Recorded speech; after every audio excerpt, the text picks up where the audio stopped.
your straight path. Okay, so welcome to the second session of the Straight Path Board. My name is David Borden from Rhode Island, and I'm the chairman of the board. The purpose of the session today is to deal with two tabled motions and to decide on a course of action, future action.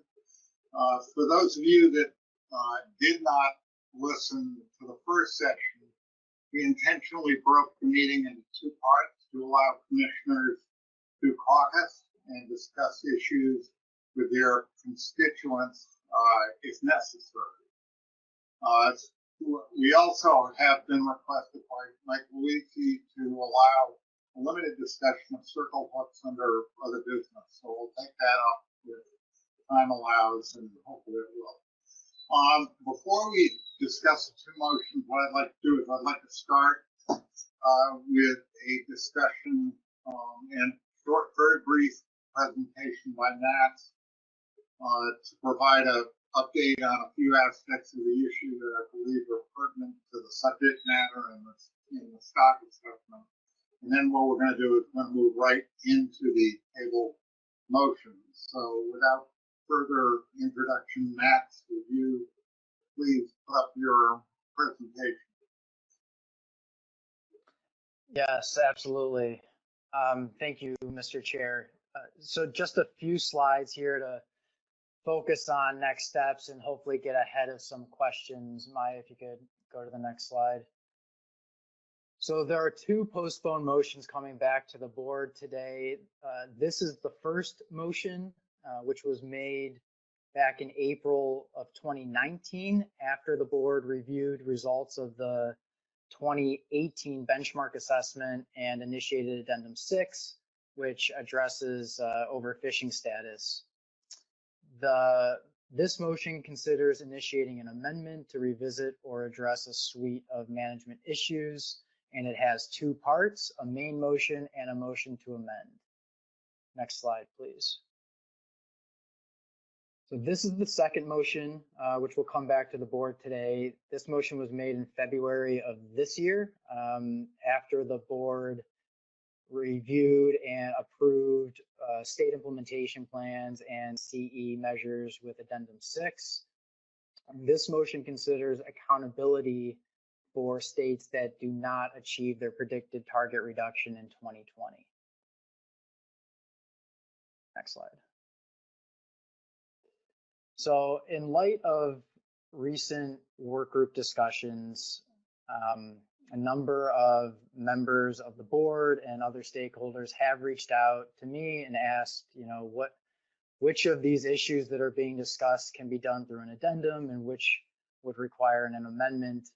And I'll say, generally speaking, if significant changes to a management program are needed, an amendment is typically developed to replace the existing FMP, to consolidate previous amendments and addenda, but also an amendment is sometimes pursued when the issues being considered are especially complex or controversial.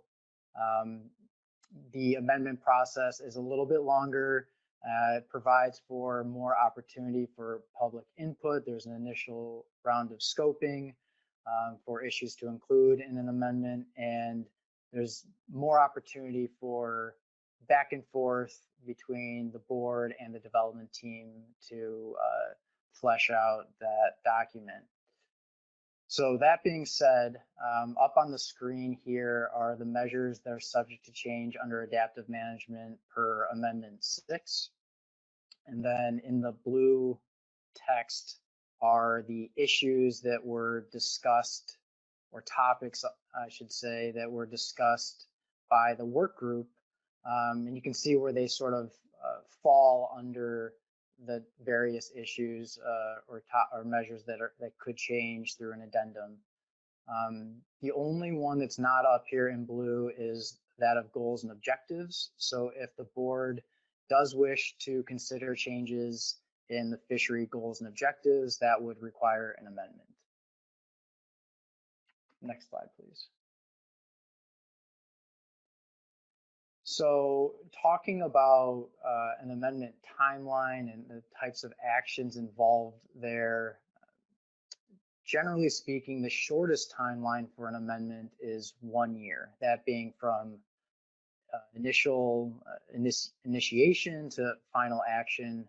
However, what I have up on the screen here is more of a conservative timeline, considering the list of issues that have been discussed so far. So if the board were to initiate an amendment today, then it could consider approving a PID for public comment in October, and public hearings would then be conducted in the fall. Now, when the board gets to the draft amendment phase, depending on which issues are moved forward for further development in a draft amendment, and depending on how much time the plan development team needs to explore or develop alternative strategies, it could take a few meetings before the board is comfortable approving a draft document for public comment. So all that considered, I think a fair timeline for final action on an amendment would be early 2022 or possibly later that summer. Of course, there's potential for final action to occur earlier, but also later. So just keep that in mind. I also want to highlight that an assessment update is currently scheduled for 2021. And certainly projections from that update could help inform whether further changes to regulations are needed to achieve existing or new rebuilding targets.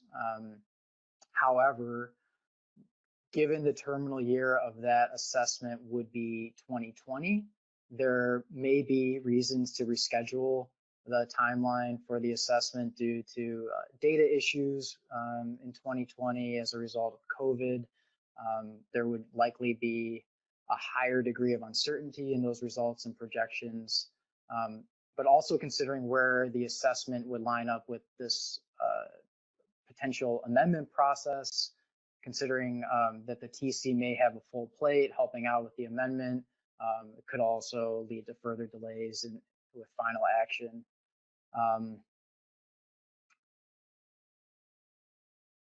Also, in that vein, the update would likely be reviewed by the board in October of that year, so potentially near the end of the amendment process, again lining up near final action. But again, I'm just wanted to flag this right now. It's something to think about. The board doesn't need to act on this at this meeting.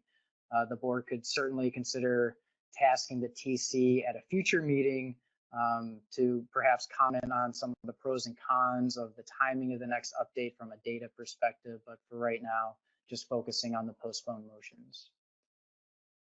Next slide, please.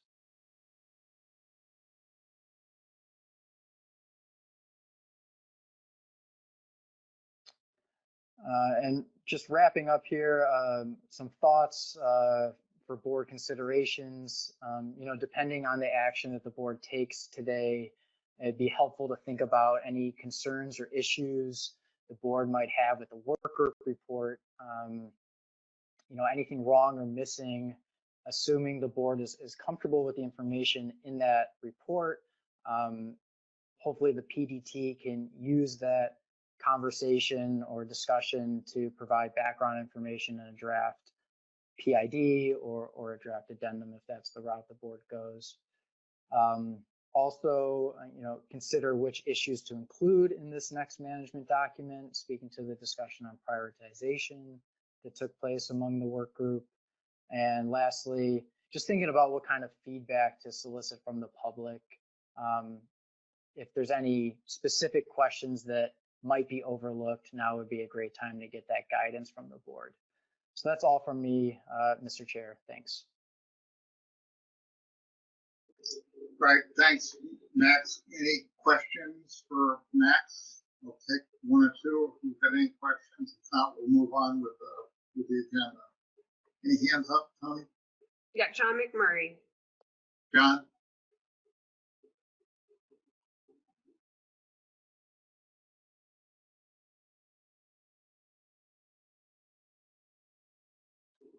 John?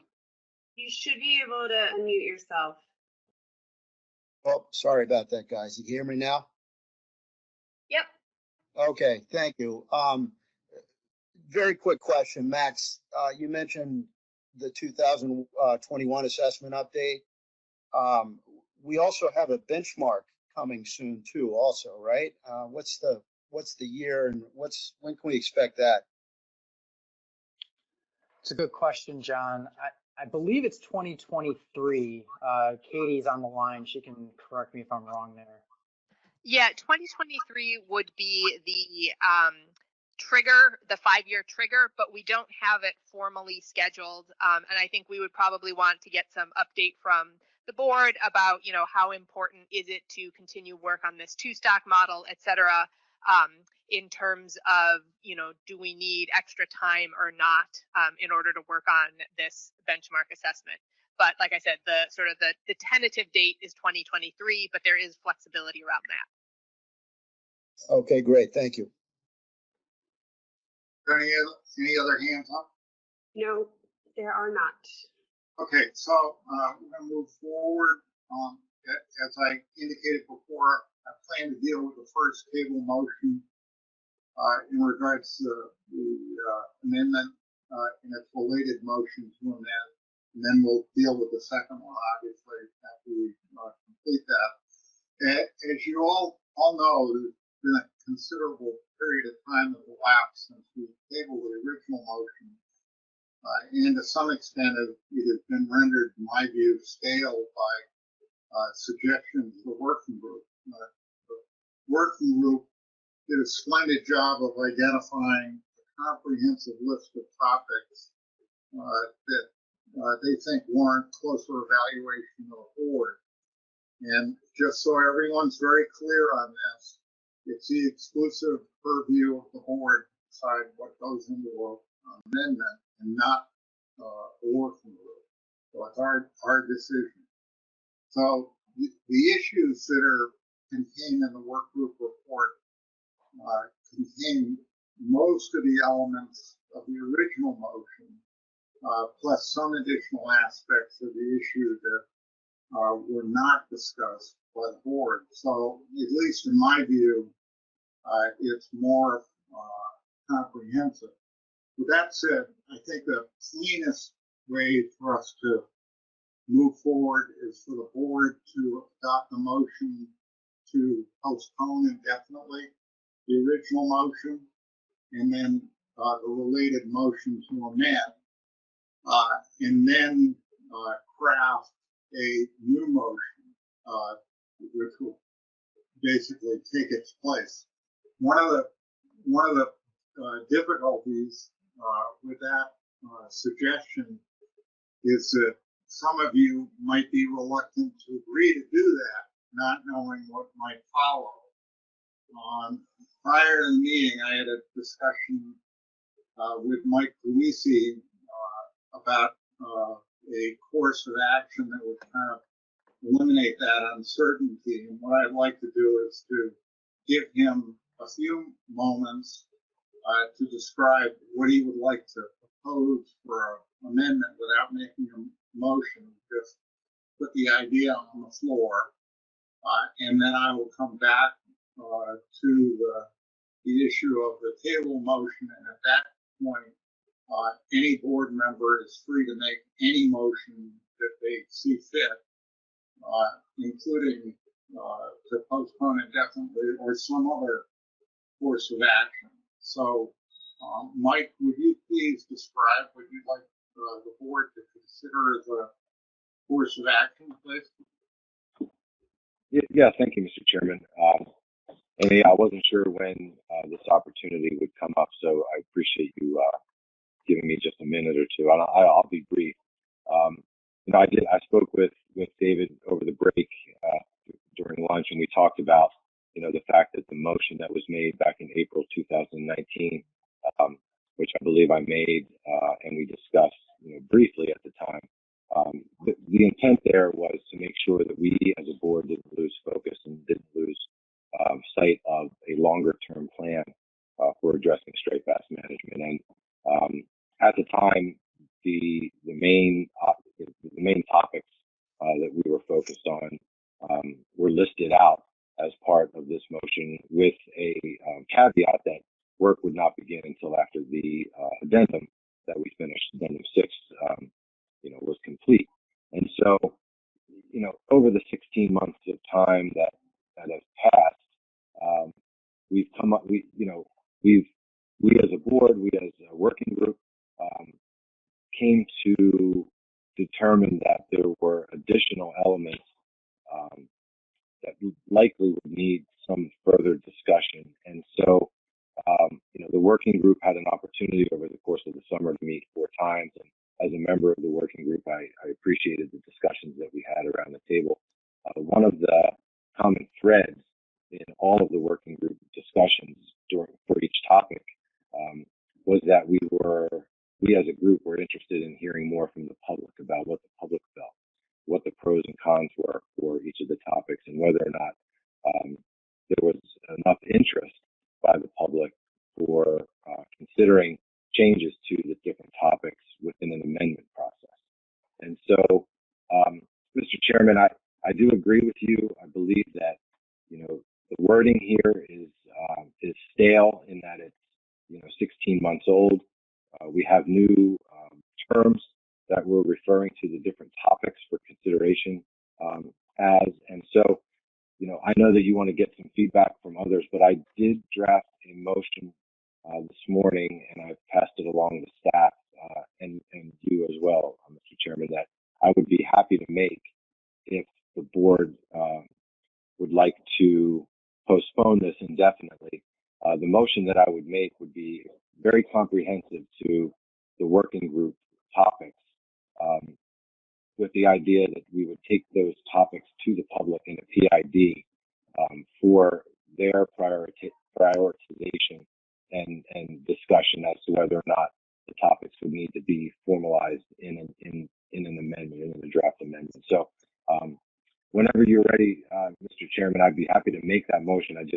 You may want to get additional feedback as to whether or not this motion needs to be postponed or not. But that's all I have for this at this point right now, Mr. Chairman. Thank you. So, Mike, one question from the chair.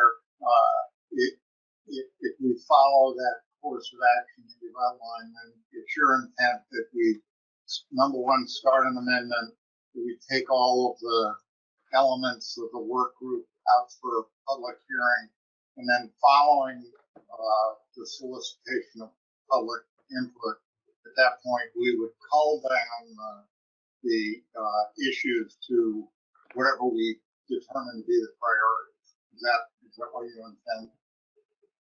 Yeah, I think that would be up to the board as to whether or not to cull down the topics. But that would be, based on Max's timeline. Essentially, my motion would establish a time period between now and October for the development of a public information document, which includes all 9 of the topics that the work group discussed. And my hope would be that staff and the plan development team would be able to use the straight path, the working group, the smaller working group that convened this summer. We could use that report as the basis for developing that public information document. The board would then see the document at the October meeting and have the opportunity to add, subtract, delete, add to the discussion into the document prior to it going out to the public, for which we would get a report back in February as to public comment during the first round of public comment. And at that point, the board would have an opportunity to consider whether or not to whittle down the topics in the amendment or to continue as it's, with all 9.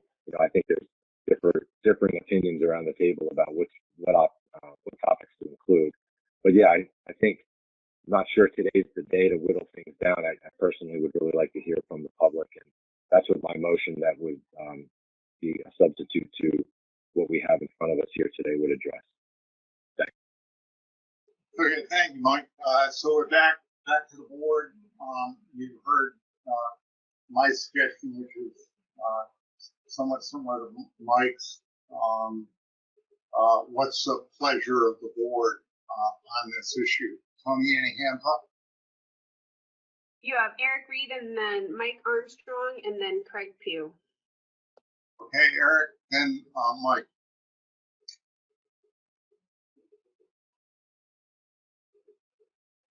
Eric? Okay, thank you. Very good. Thank you, Mr. Chairman. I appreciate it. Can't we just make a motion to substitute? I mean, I like Mike's idea. I think this is stale, but might be a lot less work if we just move to substitute. But I am not a parliamentarian, I don't think anyway. So if that would work, I would prefer to go down that road and see the motion and get it over with. I'm in full support of the WG group, the Where Gary group, and their efforts, and I'd like to have that motion so I can vote on it. Thank you. Okay, Bob Deal, do you want to comment on Eric's question? Yeah, thank you, Mr. Chairman. It gets a little bit tricky to substitute since there's two motions in play at the board right now. You have a motion to amend and the main motion.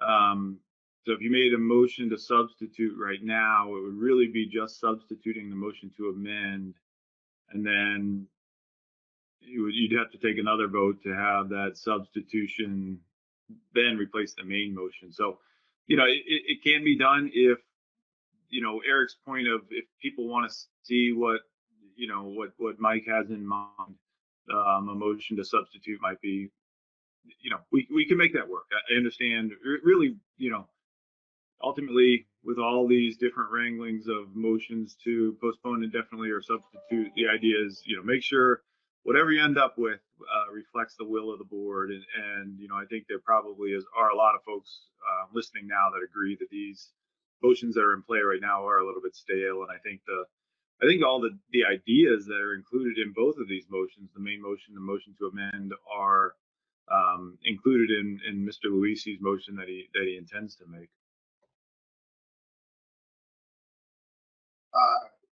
Okay, thank you very much, Bob. Emerson?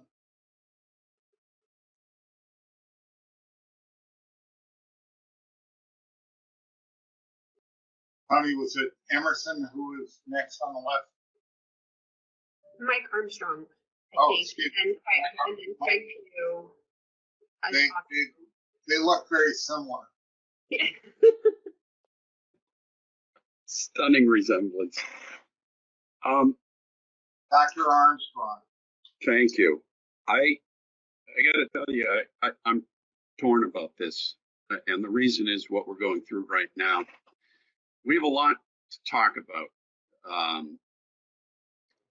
particularly reference points and rebuilding and all that. We need an enormous amount of public input, and I'm looking at us having 2 to 3 board meetings, 1 to 2 public hearings through this kind of venue. And having recently gone through it at home here with a public hearing, I wouldn't call it a success. It is very, very difficult to present serious subjects and get feedback. I do think this amendment needs to be postponed. I think we need one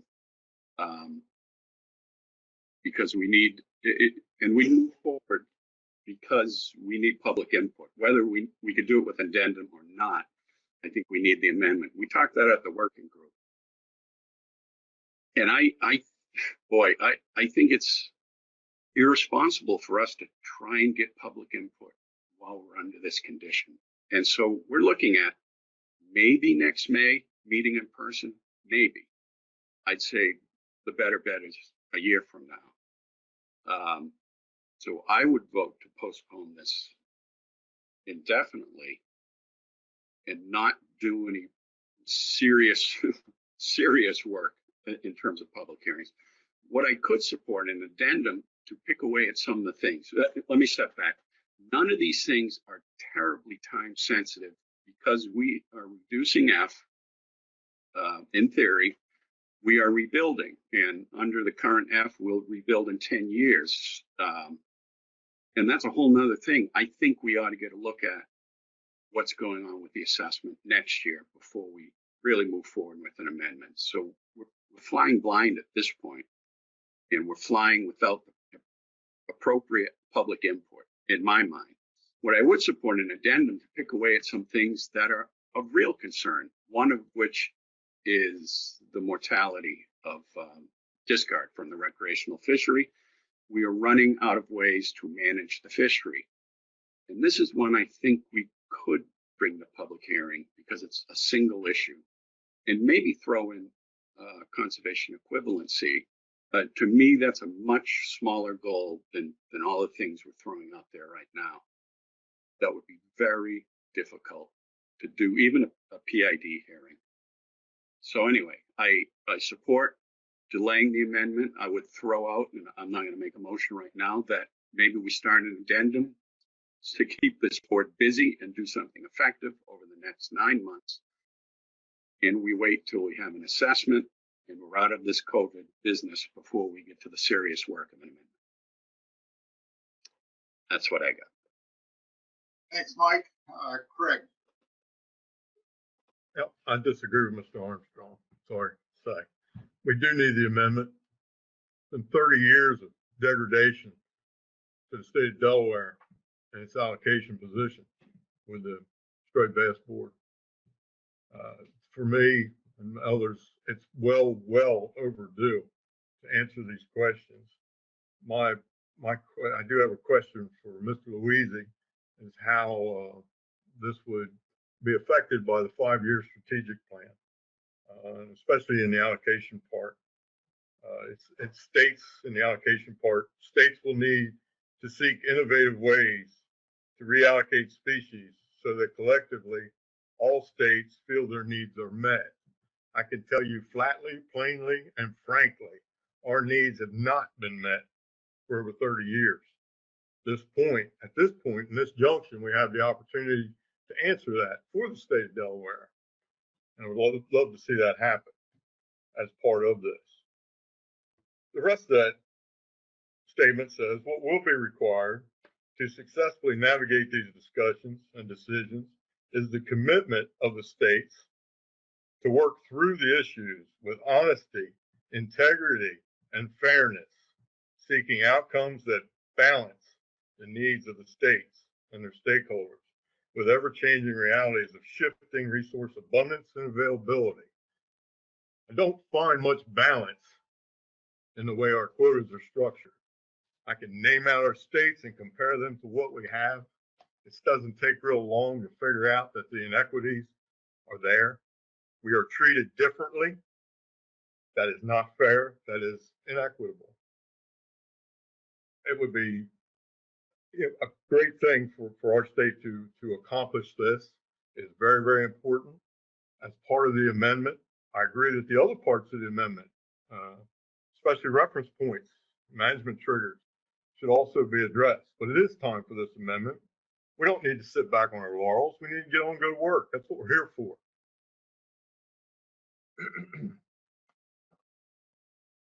At any rate, that's my stance on this. I would support Mr. Louisi's inclusion as long as some sort of mention can be brought in that we will be following the 5-year strategic plan in this. I like what it says. It has meaning and it has value. Hopefully it's just not boilerplate, as I said yesterday. Thank you. Thanks, Craig. Tony, who else have you got on the list? I have Justin Davis, John McMurray, Dennis Abbott, Tom Fody, and Emerson Hasbrook. Third person was who? Justin Davis, John John McMurray. McMurray, Dennis Abbott, Tom Fody, Emerson Hasbrook. Justin. Thank you, Tony. Yep. Justin. Thank you, Mr. Chairman. I'm at a little bit of a disadvantage here because I lost power right when Mike Louisi started talking a while back, and I just got back in now. I came back in a little bit ago, right when Mike Armstrong was talking. So I've missed a bit of the discussion here, and I'm not clear on exactly what Mike was proposing. That being said, I just wanted to speak up and say that I generally agree with what Mike Armstrong was saying. I support postponing this motion indefinitely and delaying work on a new management action until we're in a better place in terms of ability to get public input. I just don't think, given our current environment, that it really facilitates getting public input. And I think that's really important for any action we take, but particularly for this species where we just came out of a very contentious management action where it was clear there's folks in the public who have very strong opinions about striped bass management. So just sort of feel like, again, with what Mike said, I don't feel an urgency to act on any one of these things. I do think they're all important. If we had to undertake something, I would prefer an addendum of limited scope to address one or two items here that are of the most importance. I also just think we're in a place right now where our understanding of stock dynamics changed dramatically with the benchmark assessment, with the incorporation of the new MRIP numbers and the realization that fishing mortality was much higher than we thought. Given the current status of the stock, that it's overfished, and we've just taken some action to try to correct that, I would prefer to see where we're at after the next stock assessment update before we take any subsequent management action. Thanks. Thanks, Justin. John McMurray. Thank you, Mr. Chairman. So I'm in favor of postponing also. I think moving on an amendment, even if it's just putting issues out to the public before we know what a 2021 or perhaps 2022 assessment update is going to tell us, or even a benchmark for that matter, seems like a mistake. Do we really want to put something like reference points out to the public when we don't know whether or not they're going to change drastically with the benchmark? I think it makes sense to wait for the development of that two stock model. Plus, what nobody seems to be talking about here is we still have a stock that's overfished. We don't have any data showing us what the results are of the management action we took this year. Moving forward with what could potentially be have major management implications probably is not a good idea right now. The timing is just really bad. Lastly, I'm not sure how public hearings would work with the COVID thing going on. And Dr. Armstrong was explained the difficulty of the public input process, and this would complicate it greatly, I think. And yeah, that's it. Thanks, John. Dennis Abbott. Thank you, Mr. Chairman. I have some agreements and some disagreements as normal. I agree with Mike Luisi that we really need to get the public involved. And I'm not sure if it's possible to do that, or should be possible to do that without initiating an amendment at this time. And as Mike Armstrong said, this is not the time to be looking for person-to-person meetings trying to gain the public's input. And we do need that public input. And I was a part-time participant in the working group.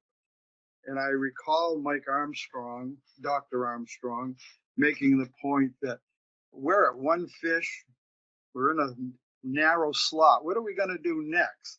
There's probably some people on one side that would like to see a liberalization of regulations. Well, those that are looking for a tightening up of regulations, as Mike Armstrong said, where are we going to go below one fish?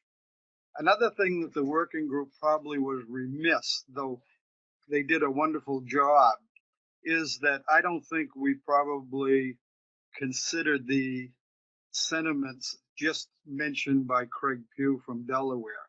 We didn't talk, as I recall, in the couple of meetings that I was involved in, that we really talked about the commercial side of things. I don't know what we could have said, but when we prioritized 9 items, commercial came way down at the bottom. And I bet Craig Pugh probably came off his chair when he saw that. So I think in the long run, we should take a longer look at this. We should figure out a way to get excuse me, public input. We should hear from the public input in helping us decide where we go. Further, we just adopted Addendum 6. We don't know how that's working. We're in a COVID year.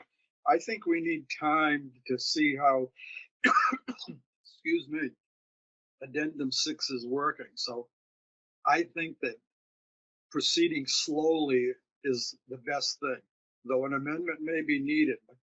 I'm not sure we have to rush into that today. Thank you. Thanks, Dennis. Tony, how many more names do you have on the list? You could give me an indication, please. We have Tom Fody, Emerson Hasbrook, and then I need to add Megan Ware, Cherie Patterson, and then Mike Armstrong, Justin Davis, and Emerson Hasbrook still have their hands up, but I don't know if those are on purpose. And they have all gone down except for Emerson. So Tom, Megan, Cherie, and Emerson. I'm not sure if Emerson's in the right order. Okay, Tom Fody. Yeah, thank you, Chairman, for allowing me to talk. This is an interesting situation because I agree with Dr. Armstrong, I agree with John McMurray, and I agree with Dennis Abbott. That's, I think, historic just at that point. You know, I basically, looking at this meeting coming up, I went through the chart that basically looked at the recreational catch by all the states and from 95 to 2019. And what I did was take New Jersey's last 7 years and averaged it out, got to figure what the average is, I supply the numbers. And then saw what 2019 was compared, a reduction of that 7-year average. And 2019 was a 67, we call it 67% of what the average was. So that's like almost a 33% reduction over that period of time. I think we got to see what's going on after we basically get some real figures, and we can't get any figures in 2020. And public hearings, try to do this virtually. I mean, I'm on a lot of virtual meetings, whether it's MAPAC, whether it's, you know, for organizations, Clean Water Action, things like that. It's very difficult without being person to person to actually work things out sitting over a table.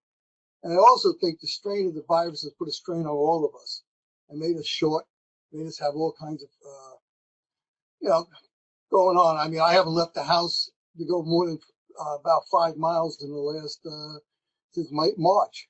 I mean, I haven't visited with anybody or even fished. So, you know, that stress is basically getting to all of us over time. I think it will be, the public will be the same way. I think we have to calm down. I agree with everybody just said about waiting on the process. Thank you. David, Thanks, I've got Emerson next. and then can you add to the bottom of that list, John Clark and then Adam Nowalski?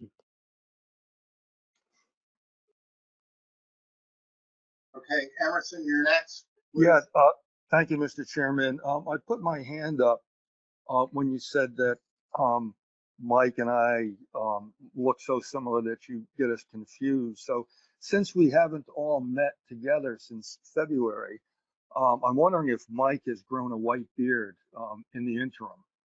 So that's my first question. And then secondly, I think there's an urgency to address rebuilding biomass, right, and to reduce recreational discard mortality. So, you know, I want to go on the record agreeing with John McMurray that we need to start to address a rebuilding plan. So I think we need to go forward with that as quickly as we can. And maybe some of these other issues can come along with that, maybe not. We'll find that out as we go forward in our discussion. And then also in terms of moving forward with rebuilding, I think that including commercial reallocation at this point is just going to sidetrack and slow down rebuilding efforts if it's part of the same management action. Thank you. Thank you, Emerson. Megan Ware. Thanks, Mr. Chairman. This is an interesting conversation to listen to. being on the work group, I think one of my biggest takeaways from that experience was that we've got a lot of issues in the striped bass fishery and how we manage it. And I think this board has kind of danced around some of these issues for a long time. And I think they're kind of all coming to fruition now. And I can see a lot of reasons there's always a reason to delay an action, whether it's an upcoming assessment or a benchmark or something else. But I kind of think the board just needs to buck up and initiate the amendment at this point. So I would be in support of initiating an amendment today.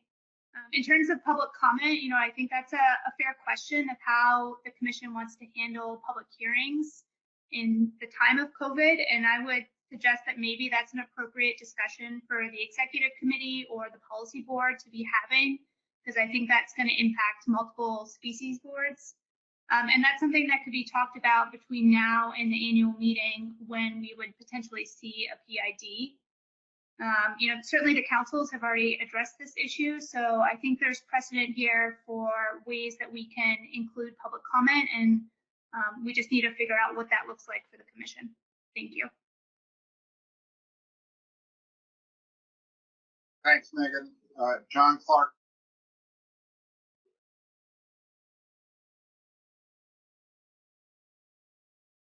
Thank you, Mr. Chair. Can you hear me? Hello? Hello? Yeah, I hear you, John. Oh, you hear? Okay, good. Okay, thanks. I think Megan said it well. I think carpe diem, let's get moving on this. We've waited for years. As Craig pointed out, there have been inequities in this plan that go back decades. The last amendment was in 2003. I think the public hearing, public input aspect, yes, that's an issue right now, but as we've heard on previous meetings, there are a lot of people in the public that actually prefer to make their opinions heard through these virtual methods because it's less intimidating than being at a big public hearing where you might have a group of people that are all voting in a block and can be intimidating. So, if this board was a sleek cheetah that was picking off these addendums like they were sickly gazelles, that'd be one thing, but we know we don't move that way. This is a very slow moving operation anyhow. I think, let's get moving here. Let's get this amendment started because by the time the process goes along, we'll have plenty of time to get public input virtually, and I'm sure we'll be back to public hearings in person while this thing is still working its way through the process. Thanks. Thanks, John. Got Adam next. So I will also speak in favor of the motion that is not yet a motion, but is likely to soon be a motion, I suspect. The last couple of speakers hit on a lot of the points I was intending to make, including the fact that we've got a lot of these topics. We get them out for public comment, and at that time, after we have that public comment, we would know what things to whittle down to ultimately include in an amendment for consideration after we get a public information document out. I agree with the statement that was made with regards to a number of members of the public, including a lot of fishermen that have been in support of the virtual process. We've conducted a lot of business virtually. We as managers have learned a lot. Staff and the public has become very comfortable with that process. I would agree with the statement that by the time we get to a public draft amendment going out, I would certainly hope we would be able to conduct those hearings in person. The one piece of new information that we haven't touched on in the last couple of minutes remains the issue that we took our most recent management actions based on the new MRIP data, but still using the old reference points.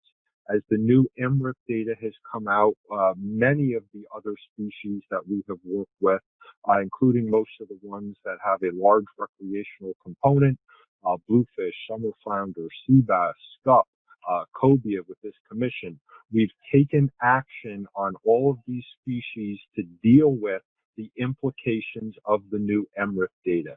So to continue now managing with the new MRIP data, but continuing to use old reference points, that information to me is the most scale out of everything. I cannot continue managing that way until we change those reference points. And if the only way to do it's going to be through an amendment, then we have to get that process going. So I would support that motion when it comes to the floor. Thank you. Thanks, Adam. So let me, in the interest of time, let me just suggest that you get a two-step process. You need to deal with the postpone motion and the motion to amend. And once that's dispensed with in one form or another, we'll decide on the second step, which potentially could be no action, or it could be to initiate a draft amendment with a PID. So let's deal with the postpone motion. I had originally suggested that someone make a motion to postpone indefinitely the original motion and the related motion to amend. Would someone like to make that as a motion? Mr. Chairman, you have both Sheree Patterson, Mike Luisi, Emerson, Tom, and Adam, and Richie White with their hands up. Sheree had her hand up from before you skipped her.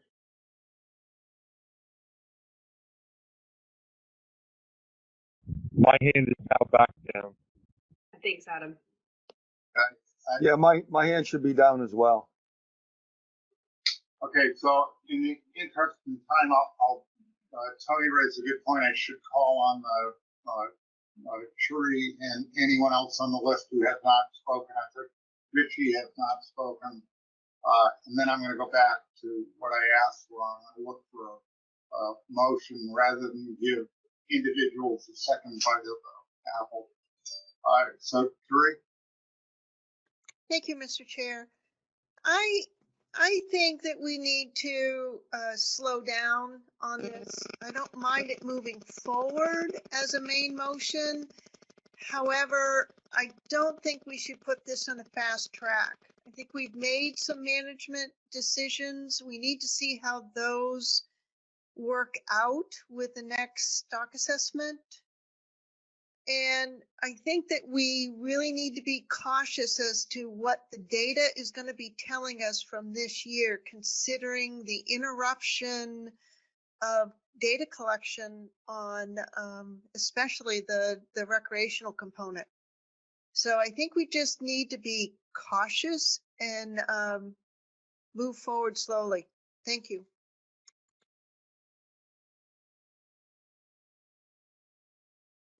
Thank you, Sheree. Richie White?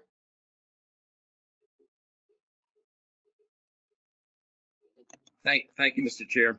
I agree with Sheree. I'm willing to support beginning an amendment, but the time period that Mike Luisi was suggesting, is way too fast for me. These are really complicated situations. I'm going to want to, or I think we need to have 2 bites at a PID before it goes to the public. So I think the idea that we get a PID in October, send it to the public, and then it comes back to us in February is way too fast. I think we get a PID in October, then I think we rework the PID, send it back to the plan development team, then it comes back to us again before we send it out to the public.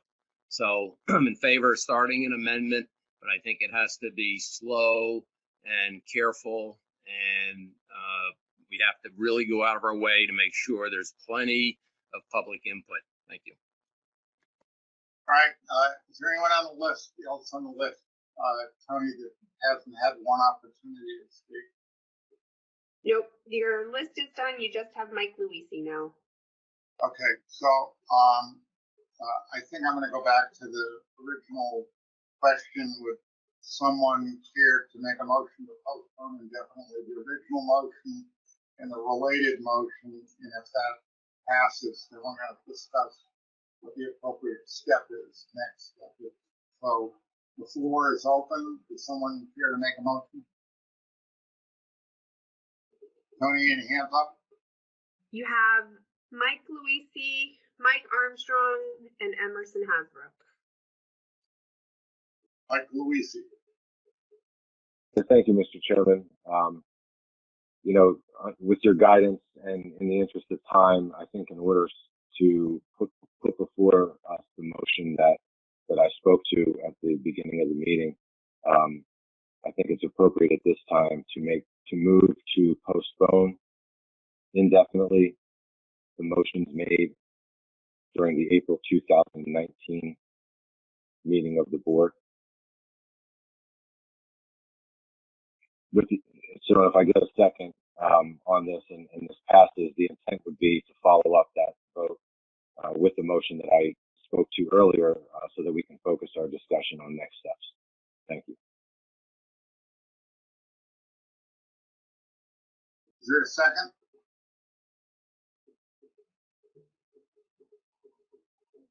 Justin Davis. Okay, motion by Mr. Luisi, seconded by Dr. Davis. Motion is to postpone indefinitely the motion made during the April 2019 meeting of the board. Discussion. Any discussion on this? Hands up, Tony. You have Mike Luisi to speak to his motion, I believe. You're broken up, Tony. If you could say that again, please. I believe Mike Luisi wants to speak to his motion, but his hand came back down, so maybe not. Emerson Hasbrook also has his hand up. Emerson?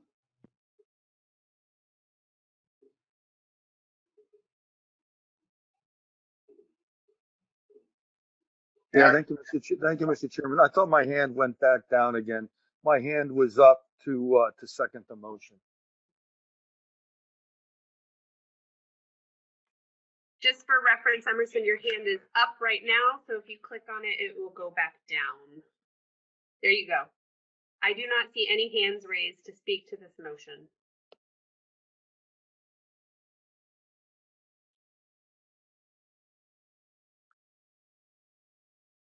If there are no hands up, let me just explain the process. And Tony can correct me if I misspeak. I'm going to ask if there are any objections to this motion. And if there are no objections, I'm going to state that it's adopted by consensus. If anyone objects, then we have to vote individually, state by state, on this. So reflect that in your thinking. So are there any objections to this motion? Any hands up, Tony? I do not see any hands. All right, so there are no hands up and no objections to the motion. The motion is adopted by consensus. Okay, so now let's deal with the second aspect of the motion, which is to potentially move forward with an amendment. I just state that I think there's a common view here to slow things down because of the COVID situation and our ability to get public comments. And that's, I make the comment that that's one thing that the process does quite well, which is slow down. So I think that as we move forward, if we pass a motion to initiate a amendment and at least start with a PID, the board always has the right to take action to slow down the process if they find it unacceptably fast. So would someone care to make a motion on the amendment issue? Any hands up? You have Dennis Abbott and then Mike Luisi. Dennis Abbott. Oh, thank you very much. Before Mike Luisi makes his motion, and with those of us that are concerned about doing this too fast. Would it be possible for Michael, I'll ask Michael Louisi if it's possible that we would insert into his motion, even before he puts it up, that we would plan to have an amendment adopted for the 2023 fishing season. That's just my suggestion to probably help sway some of the folks who have concerns about moving this down the tracks a little fast. So I think that would put maybe some time certain on things if that's possible. Just a suggestion. Dennis, thank you for the comment. Michael Louisi. Thank you, Mr. Chairman. To Dennis's point, well, I'll just state before we put my motion up, and maybe since this one has cleared and now it's postponed, maybe staff can work to get the motion that I sent them up on the screen, and I can read that in at the end of my comments. But to address the concerns from board members that there's an intent here to move quickly, I just want to say that there is nothing in the motion there. I have no intent that this would be any type of fast-tracked amendment process. I think that the board is ultimately in control of just how fast an amendment moves through the process to completion. And so the board's in full control as to how quickly things move. To Richie's point, if we get a look at the public information document in October and the board's not comfortable with it and we want to spend time over the winter modifying it, preparing it for a review again in February before it goes to the public, that's fine.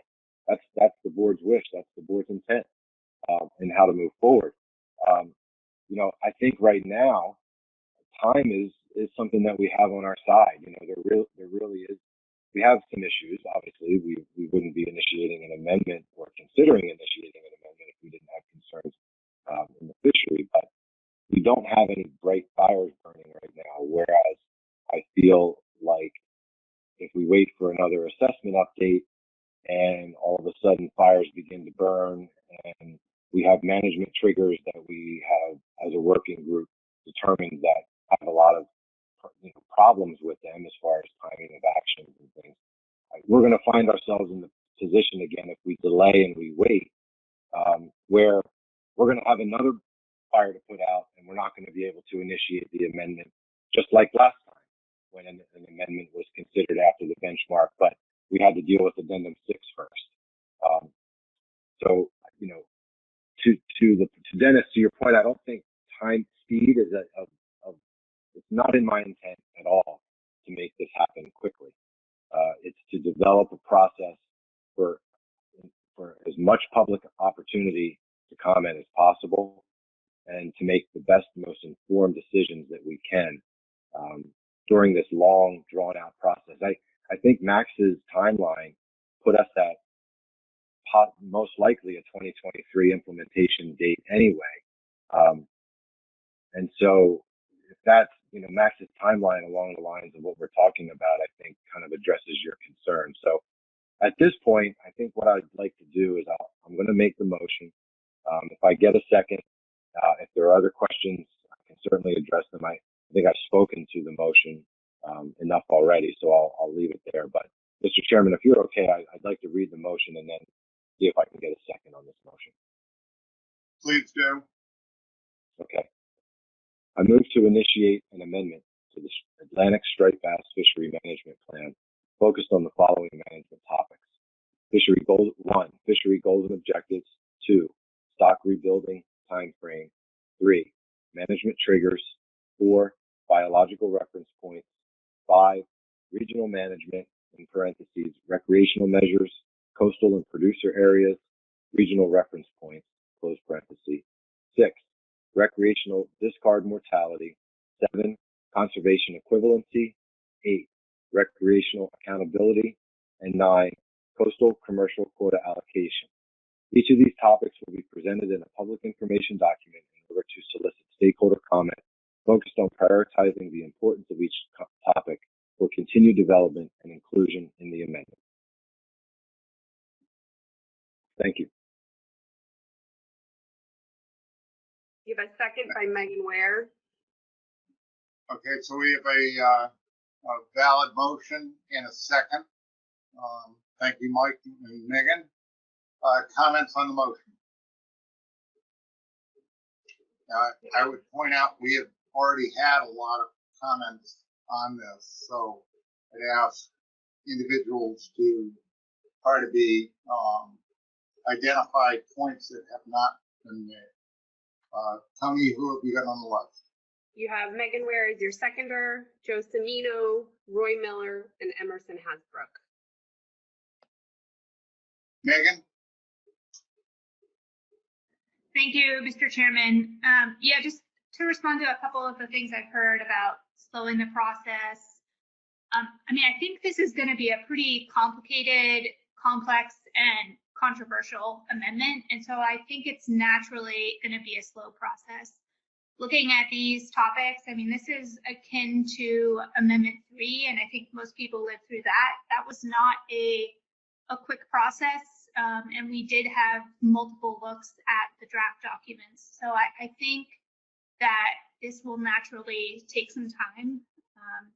I'm also a little concerned, I've heard people talk about delaying initiating this until we have a better understanding of COVID or what the future looks like. I'm a little hesitant to do that, as I've said, because I think COVID is a very uncertain future right now, and we don't know when that's going to end or what's going to happen. So I think it's prudent for this board to continue to work on the tasks at hand and make progress as we can. Thank you. Thank you, Megan. Joe Semino? Thank you, Mr. Chair. I support this motion for a lot of the reasons that have been discussed. I'd be curious to ask staff, if we didn't start this now, would there be any other way to task a PDT or the technical committee with starting to look at exactly what new reference points mean? I know there was a lot of work done on that, but I think that's going to be a long, important process that can get started now. I know in New Jersey, as Adam has mentioned, we've seen very good attendance at virtual public hearings. Instead of having a meeting in the middle of the state where everyone needs to get off of work and drive for 2 hours or an hour and a half to get there, they can get home and be on the meeting. So that really isn't a concern for me, as much as we don't do anything for a considerable amount of time. I would much rather get started. Thank you. Thanks, Joe. Tony, who the next two names on the list, please? We had Emerson Hasbrook, Tom Fody, and John McMurray's on there. And just to answer Joe's question, you can task the TC at any point in time to work on an issue. You just need to be clear what their task is and what you're looking for them. Thank you. Emerson? Thank you, Mr. Chairman. I have a motion to amend. So I move to amend to remove Part 9, coastal commercial quota allocation from the initial motion, or whatever the proper wording is going to be there. All right, so we have a motion to amend the main motion by Emerson Hasbrook. Is it second to the amendment? Yeah, if I get a second, I'll give my reason why. I see Roy Miller and John McMurray's hand up. Roy, are you seconding this motion? No, I am not. Thank you. Okay, John McMurray, are you seconding this motion? He cannot as a member of the same state. All right, so we don't have a second? Is that correct? As far as Justin Davis now has his hand up. Justin Davis is seconder. So, Justin, would you like to speak to this motion? Sure, although I would defer to the maker of the motion if he wanted to speak first on it. Emerson and then Justin. Yeah, thank you, Mr. Chairman. As I said in my earlier comments, whenever it was 15 minutes or so ago, I think that adding in this component is going to make this amendment take forever and is really going to slow down our process in terms of rebuilding. I mean, look what we just went through. Was it last year or the year before last with summer flounder? It took us 5 years to get through that process of reallocation of commercial quota. I don't want that to happen here and really throw a wrench in the works in terms of us rebuilding this resource. Thank you, Mr. Chairman. Thank you, Emerson. Justin, would you like to comment? Yeah, thank you, Mr. Chairman. I agree with Emerson. I kind of feel like this particular topic is a bit kind of, incongruous with the rest of the topics in the amendment. We're more focused on conservation and the way we are going to manage the striped bass stock. This reallocation issue seems a little bit different thematically, and I also have the worries that Emerson has that it'll lead to delays in the amendment. That being said, I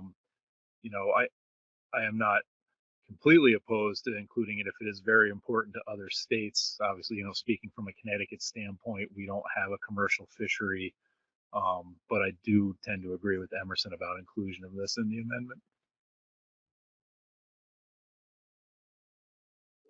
Other comments on the motion to amend? Yes, we have, let's see, Roy Miller, John McMurray, Chris Bat-Savage, Dennis Abbott, and Tom Fody and Craig Pugh. I don't know if I said someone's name right. Sorry. Roy Miller. Thank you, Mr. Chairman. I'm going to oppose this amendment. We've had the same scenario for commercial allocation since the 1980s. It's long since time to deal with this particular topic. I acknowledge it's a difficult topic. I acknowledge it'll be controversial. But if we don't start on it now, when would we start on it? We haven't had an amendment for a new amendment for 17 years. That's a long time to be operating under Amendment 6. We need to get on with this, and we need to deal with the controversial and difficult topics. And the sooner we start, the better, in my view. Thank you. Thanks, Roy. John McMurray.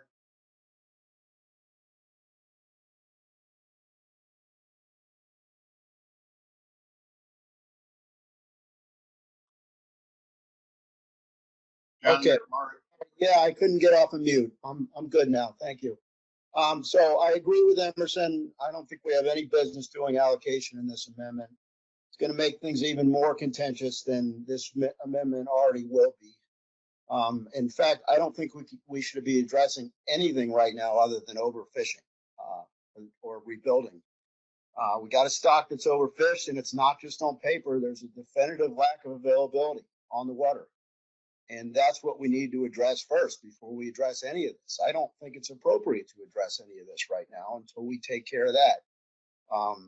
So it's kind of put me in a weird situation where I support Emerson's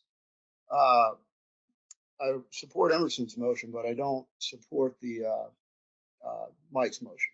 Thanks. Tony, who else do you got on the list? Chris Bat-Savage, and then Craig Pugh, Tom Fody, Dennis Abbott, and Eric Reed. I apologize if these are not in the same orders before the names move. Chris. Thank you, Mr. Chair. I cannot support the amended motion. I understand Emerson and John's concerns with just the controversial nature of reallocation and how it may not match with what else is in the amendment. But I think what Mike Louisi is proposing is to get public input on what's important. We may not address all 9 of these when it's all said and done. we may end up pulling out certain issues to deal with as an addendum, and this might be one of them. But you know, I think it's really hard to reallocation issues are hard to ignore. We have several going on right now. We have them going on for overfish stocks such as bluefish, and I think other folks have stated that these have been longstanding issues with striped bass, much like they've been with other species we've addressed. And I think we need to at least include this with the other suite of issues for the public to comment on. Thanks. Thanks, Chris. Next, I've got Ted and then Tom Cody. Ted?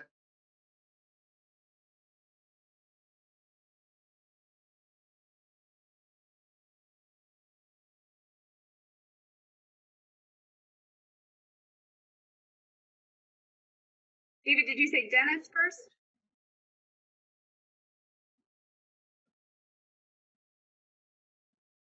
Am I being recognized? Dennis Abbott? I think so.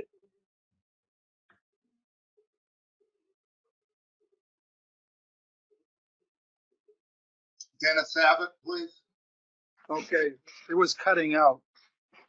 I can't support this.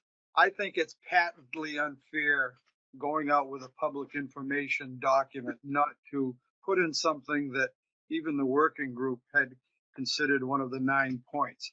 What we do following it being in the public information document is a lot different than what's finally going to appear in the proposed amendment.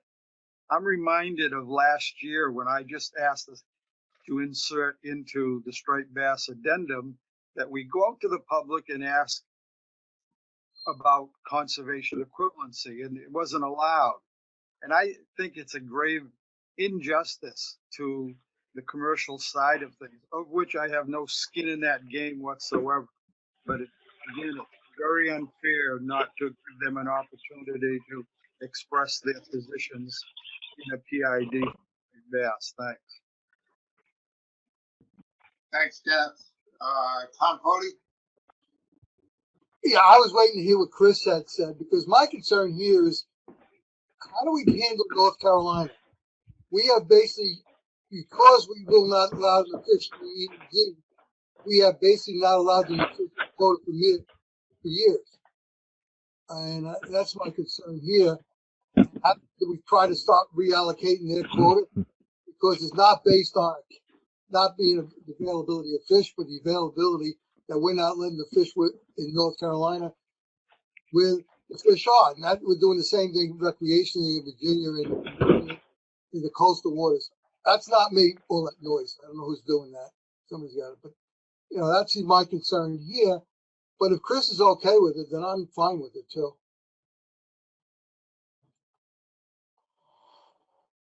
Okay, Tony, who else do you have on the list? We have Eric Reed. Okay. Anyone else who hasn't spoken? Eric Reed. Thank you, Mr. Chairman. So I oppose the motion to amend. It's not fair, and since it's a laundry list of 9 things, it should be in the game.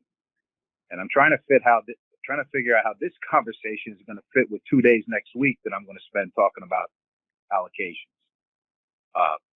My second point is, whatever it's going to take to start the analysis of recreational dead discards, which cannot wait until 2023, I intend to make that motion as soon as I can figure out what it is when this is over, because that's a travesty. And I don't think the resource or the public is going to put up with waiting until 2023 to start figuring that out. That's my position. Thank you, Mr. Chairman.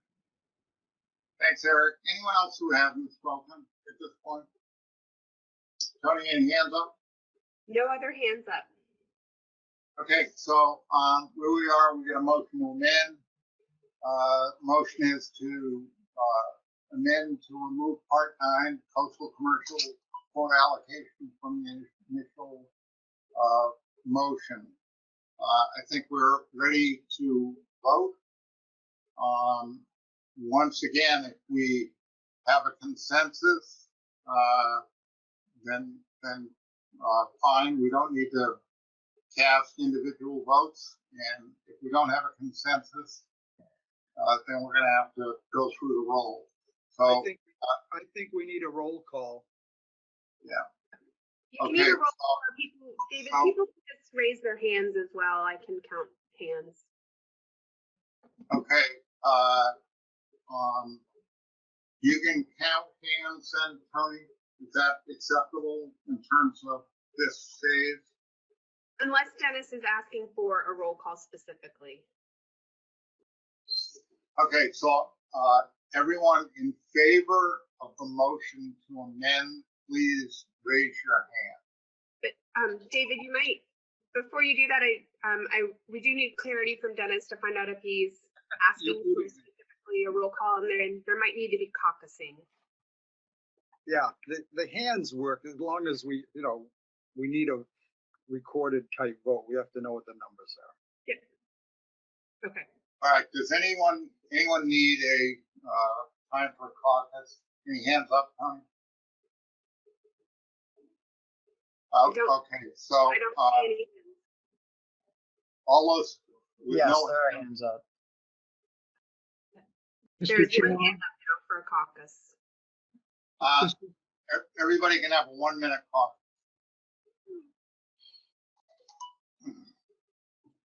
Mr. Chairman,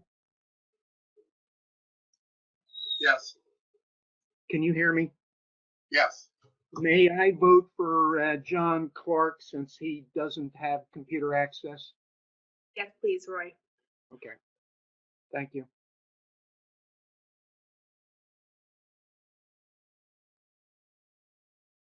Tom Fody, I think your mic is on. Oh, sorry. No worries. I just wanted to let you know. Thanks. And for the record, Adam Kowalski will be voting for New Jersey. Joe Cimino just indicated he lost connection due to the intermittent power problems in the area. Thank you, Adam. Yeah, Emerson is going to vote for New York. Thank you, Emerson. All right, the 1 minute is up. We have a motion to amend to remove Part 9, coastal commercial foot allocation from the initial motion. All those in favor of the motion to amend, raise your hand. And then if you would, Tony, please provide me with a count. Will do.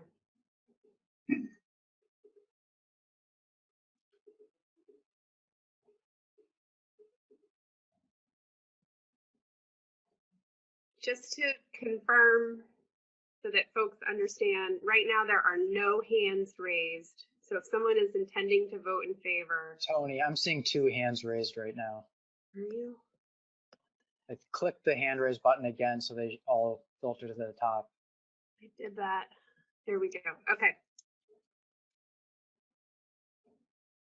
We have 2 in favor. All those opposed, if the individuals who raise their hands to vote in favor would now disconnect. All those opposed, please raise your hand.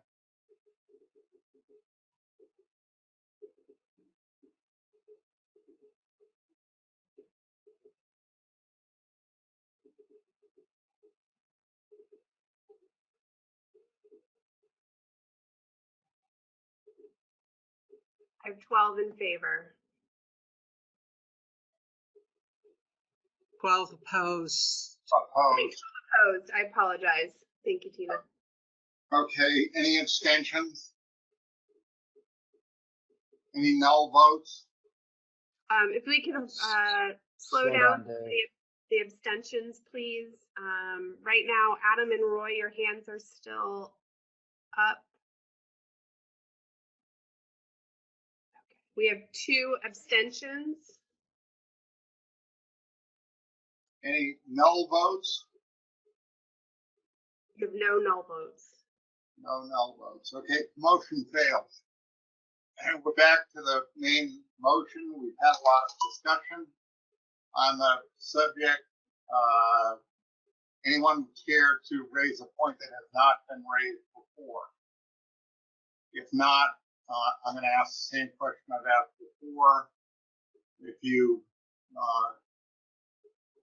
we have a consensus, we don't need to vote. So do I have any objections to approving this motion as submitted? Does anyone object? Somebody object, we're going to vote. We do not have, we have one objection. Okay, so we have one objection. So we're going to have to vote on this. So all those in favor of the motion, please raise your hand. And then Tony, please provide me with a count. Caucus, please.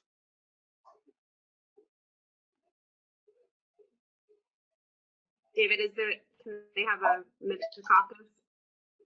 Okay, we'll go back.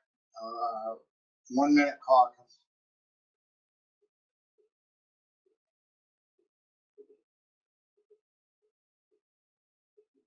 All right, we've had our 1 minute caucus. All those in favor of the motion, please signify, and Tony, provide me the count, please.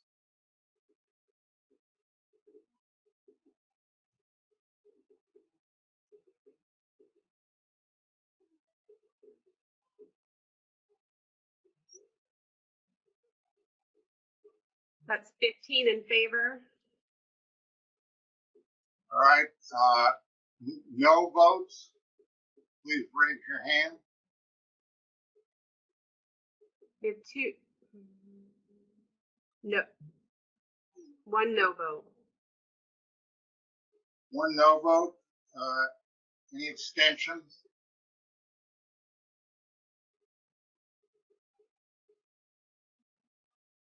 I do not see any abstentions. Any null vote?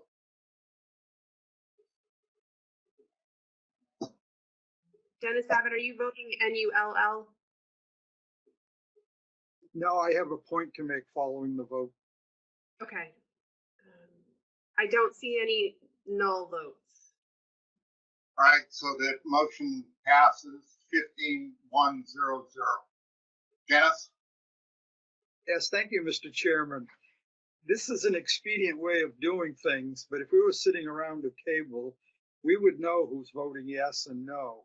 And I think we should know who's voting yes and no, because it's we just want to know. I know that I do. So roll call might be an easier way to go. It doesn't take a whole lot more time, but I want to know who's voting yay and nay on these issues. Okay, thank you. I'm going to move on to the next motion. Is there anything else on this aspect of the proceeding? If not, let's take up the second postpone motion. You have Richie White, Eric Reed, and Mike Armstrong. Okay, Richie? Thank you, Mr. Chair. Question for plan development team. Is between now and October enough time for them to come up, and the technical committee, to come up with this document? There's a lot of stuff in there and a lot of options on each of those items. So I want to make sure that we're not tasking them, with too much work to provide us something in October that may make more sense to get in February. Mr. Chair, would you like me to respond to that? Go ahead. Yeah, thanks. I appreciate the question, Richie. So it's my understanding that the intent here is that all of these issues would be included in the PID in an effort to solicit feedback from the public on which topics, I'm synthesizing very briefly here, which topics to move forward with, which topics are the highest priority among the public. And in that vein, it would be my intent as a member of the PDT, as the chair of the PDT, to really crutch on the work group report to build in the background material for a PID. And so if the board is comfortable with the information that is in there, certainly I feel it is a quick turnaround, but we could definitely get a draft PID in front of the board in October. And if, speaking to the conversation that it has sort of evolved, if more feedback is needed at that time, we can certainly go back to the drawing board and tweak things as necessary. But I don't see much as far as developing alternatives at this stage, which would probably be the bigger lift. A follow-up, Mr. Chair. Go ahead, Rich. Well, I think for the public to comment, they're going to have to see some ideas on what these mean. I mean, just to throw out, fisheries goals and objectives. I mean, I think they need to see what we had in the past, what changes could be made. Same thing with rebuilding time frame. What's that mean? Okay, here's what we presently have. Here's what you could go to, and then talk about changes, would then require management actions. I mean, I think for us to get information that helps us from the public, I think this has to be an extremely detailed document. That would be my sense. Thanks, Richie. Just to follow up, I believe we're on the same page here. If you look back at the work group report, it's 15 pages of in-depth discussion elaborating on what all these issues are, the concerns relating to striped bass management, and a discussion around what alternatives might look like. I mean, nothing specific is in there.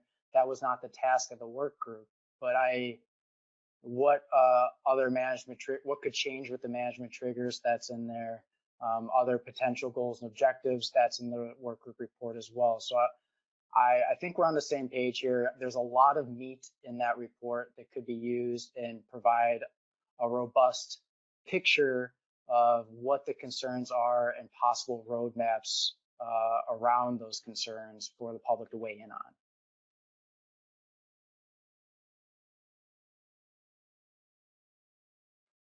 Eric Reed. Yeah, thank you, Mr. Chairman. We went from not being in a very big hurry to having something ready for October, so I don't get that. But anyway, I said I was going to make a motion, and I'm not exactly sure. Maybe Max will help me out with it, but I'd like to move to task the PDT / THT, not THC, maybe it is THC, TC, to begin developing methods to better analyze and understand discards in the fishery.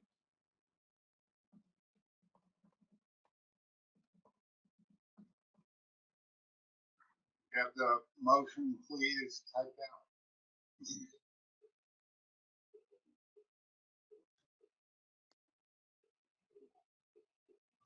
All right, is there a second to the motion?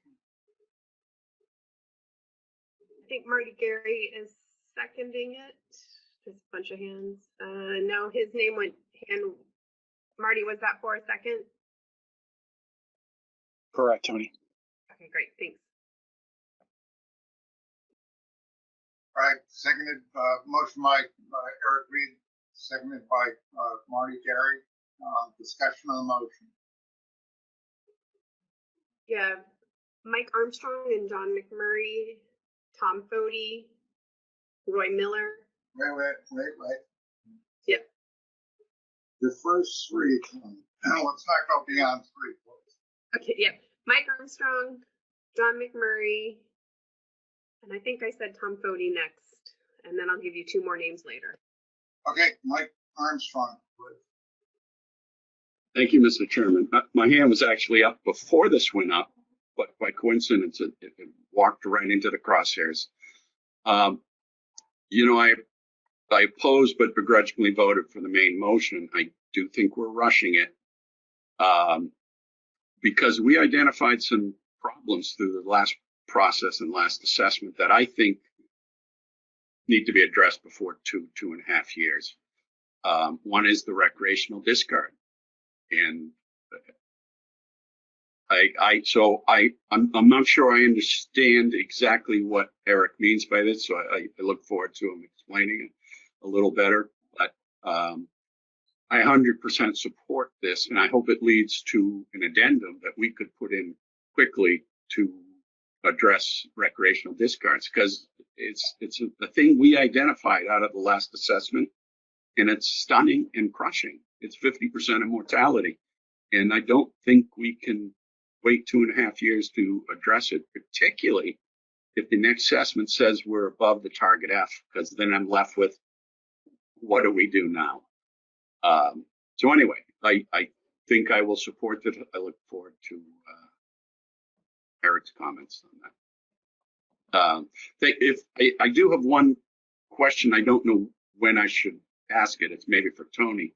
We can do a simultaneous addendum, right, while we're working on a massive amendment. If it's the will of the board and we can figure out a way to make that work with staff time, yes. Yeah, I heard the Tony voice. It's difficult. The same people who would work on the amendment would be the same people working on the addendum. So yeah, a little tricky. Which to be honest was my angst with moving the amendment forward. So something to think about. An addendum if we have buyer's remorse when people go home. Thank you. Move on. John McMurray and then Tom Foley. Don't oppose the motion, but I think there's a real disconnect between the board and what they think the real dynamics of this fishery are. I mean, it's primarily a sport fishery. 90% of it is a sports fishery, and then if I'm understanding correctly, 90% of it is catch and release. It's like the board doesn't want to acknowledge that this is a sport fishery. The fact that 90% of them get released is a good thing, and if they weren't being released, F would be way higher. And we should probably take a look at tarpon or bonefish down south and how folks manage those, and managers accept that sort of discard mortality as part of the fishery, with the understanding that if it was a kill fishery, it would be much higher. But I look forward to having this discussion as it evolves, and I'm not opposed to the motion. All right, Max has asked for an opportunity to get clarification on the motion, and then I'm going to go to Tom Foley. Yeah, thanks, Dave. I was just hoping the maker and perhaps the seconder could just elaborate a little bit more on what this task is hoping to get from the TC. What are we hoping to hear from the TC? How could they weigh in and on this topic more than they and others already have? Just trying to get a better understanding of what's being proposed here. Eric? Yeah, thank you, Mr. Chairman. Thanks, Max. I mean, honestly, to Mr. McMurray's point, if it's a 90% release fishery and we're only using 9% as the death rate, maybe that's right. Maybe it's wrong. A little data mine. They could do some data mining. There was a study in Massachusetts that showed that the survival rate was really poor, and that data is available. But it would be my guess is that we don't really have a good understanding of what happens.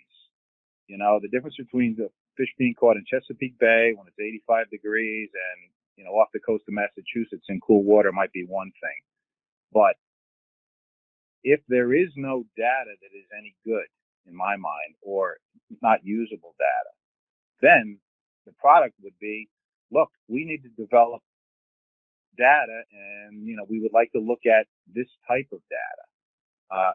That's really all we have. We're going on data, and it's my feeling that the data we have is outdated, it's incorrect, and we're not using some data that's available to us. But they have to tell us how we're going to better understand this, whether it means we have to do more studies or we have to do something else than what we're doing now. Then that's the advice I expect to get.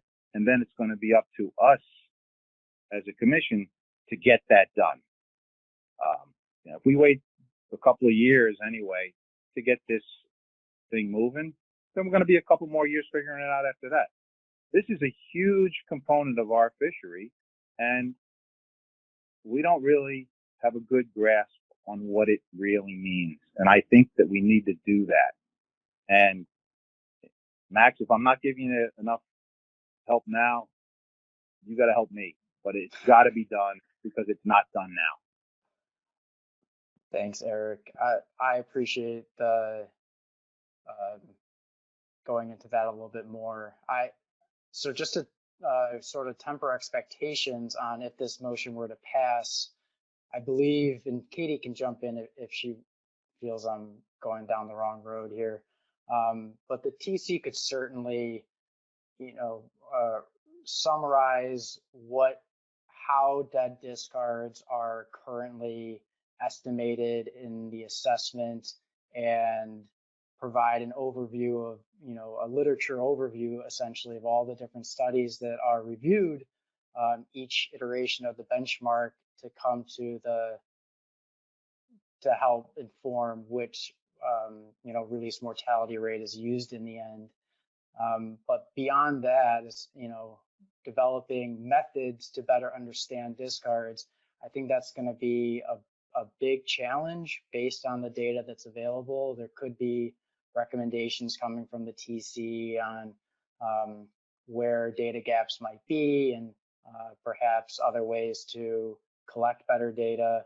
But beyond that, I don't think we'll see methods developed at this time until the next benchmark comes around, where they really have a chance to grapple with producing these dead discard estimates.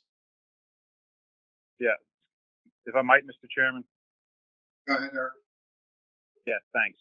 Yeah, okay, Max. I can't ask for any more than that. I'm only asking for a beginning. If we don't get started on this project, that's going to be a mistake.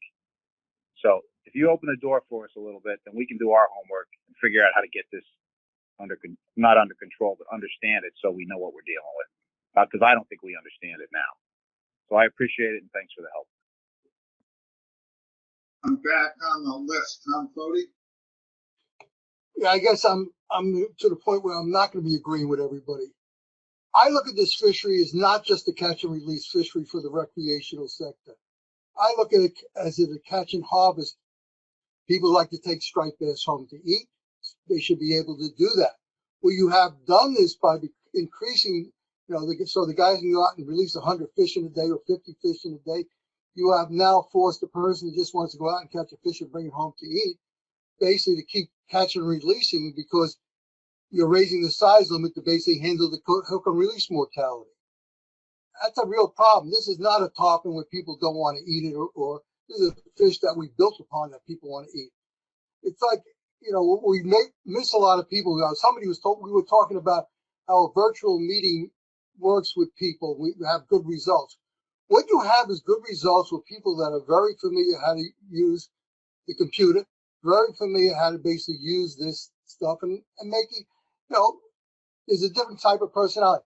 The people that I look at, I spend a lot of time teaching people how to use Zoom, and they still can't figure out how to do it. And so they just don't give up and they get disgusted. So you're losing all those people that would be at those public hearings when you do that. And it might not be the same thing. We lose school kids because they're not familiar with the computer. Now we're losing people because maybe they don't have access to all the computers at home. Maybe they don't have high speed internet access. So we're limiting who we're doing. There's a lot of population out there that fishes that is basically in that category and looking at fish to take home to eat, not just to do catch and release. There's a place for both of those fisheries together. But when one starts impacting both the commercial and the recreational sector that wants to do that by just for their ability to go out and just catch and release fishing and basically don't care about the numbers they're doing and don't care about the mortality, that's a real problem. All right, Tony, do I have any other hands up? Do you have other hands up? You have Dennis, Roy Miller, Megan Ware, Adam Nowalski. Stop. Dennis, Roy. Megan. Megan. Okay. 3. Oh, sorry, forgot. Dennis. Yes, thank you. Thank you, Mr. Chairman. As usual, you're running a very brief meeting and keeping to the time schedule as you always do. However, before I get to my main point, Max says that could probably get something back to us in October. I appreciate Max's, I'll use the term an eager beaver, and he's a good hard worker, but we don't want any fast product. We just had moments ago determined that we wanted to go about this slowly and carefully, and already we're maybe rushing things a bit. So I hope that Max can do a thorough job by October, but I would prefer it by the springtime, whenever. The issue of dead discards, that is such a big issue. If you tell the average person that you're killing 50% of the fish when you throw them back into the water and you want to ignore it, we're not doing our job. I don't know how much we can correct it. I asked Katie Drew what would happen if we decreased dead discards by 50%, and maybe she can make a comment after I finish.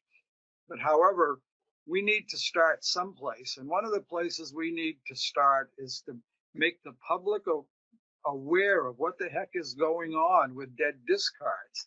I don't think that a lot of fishermen, recreational fishermen, realize how many fish they are killing. So for that reason, that's why I support Eric's motion here, that we got to get off the ground, not only to understand discards, but to do something about it. And maybe that starts with public awareness through, something through the media, through the sports fishermen's organizations, to do some articles or whatever to make people aware that we're killing too many striped bass, throwing them back in the water. You can't help it. Well, you can help it. There's a lot of ways that you can improve it. You never get rid of it, but you surely should be seeking ways to diminish what we're doing. Thanks. Thanks, Dennis. Katie, if you want to comment, I'll give you an opportunity. Otherwise, I'm going to move on to Roy and Megan. Katie? Yeah, no, I would just say, we talked about this in the work group, and absolutely reducing dead discards by 50% or by a significant amount would benefit the stock the same way it would be the same way by reducing directed harvest would benefit the stock. It's just a matter of reducing those total removals to help it rebuild. But I think that the tricky part is how do you get those removals to stop in either way, when really it's driven by effort rather than specific regulations that can be controlled by a size limit or a bag limit. Thank you, Dr. Drew. I've got Roy Miller and then Megan. Thank you, Mr. Chairman. I think my arguments in favor of this particular tasking have been well stated. I support the idea of tasking the PDT/TC to begin developing these methods. I think it could be important. It should not get in the way of initiating the amendment, but it is well worth doing. Thank you. Megan? Thank you, Mr. Chairman. I actually have a question for the maker of the motion. So my recollection is that our recent stock assessment kind of went through all of the different studies on dead discards and looked at them and evaluated them, and that's how they reaffirmed that 9%. So I'm just trying to understand how this is different from what was done in the assessment. Is this taking it to the next step where they're putting forward some sort of study, or I think that's where I'm getting a little lost. Thank you.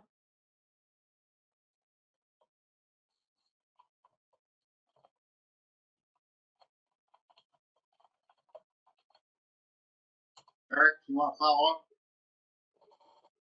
Yeah, thanks, Mr. Chairman.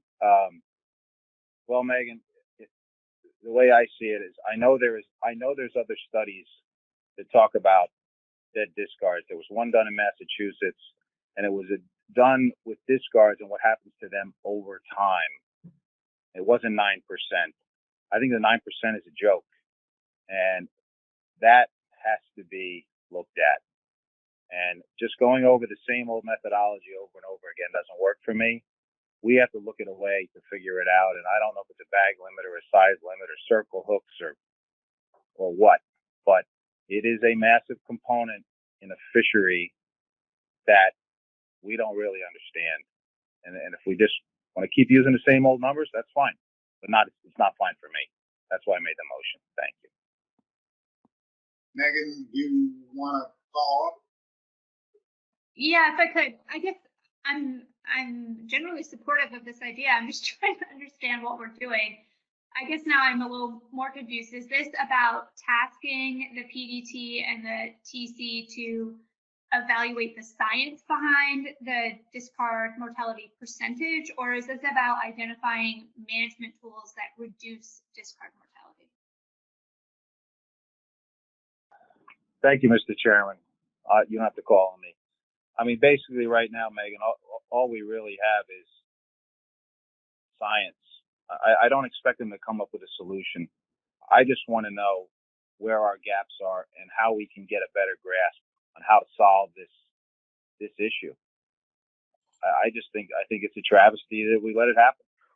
And I don't care if it's a sport fishery and a 100% release fishery.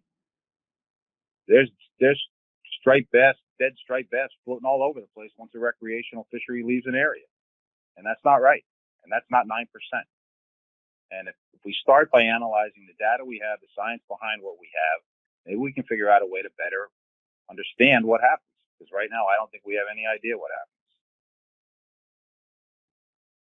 Thanks, Eric. Tony, do we have anybody else on the list that hasn't spoken?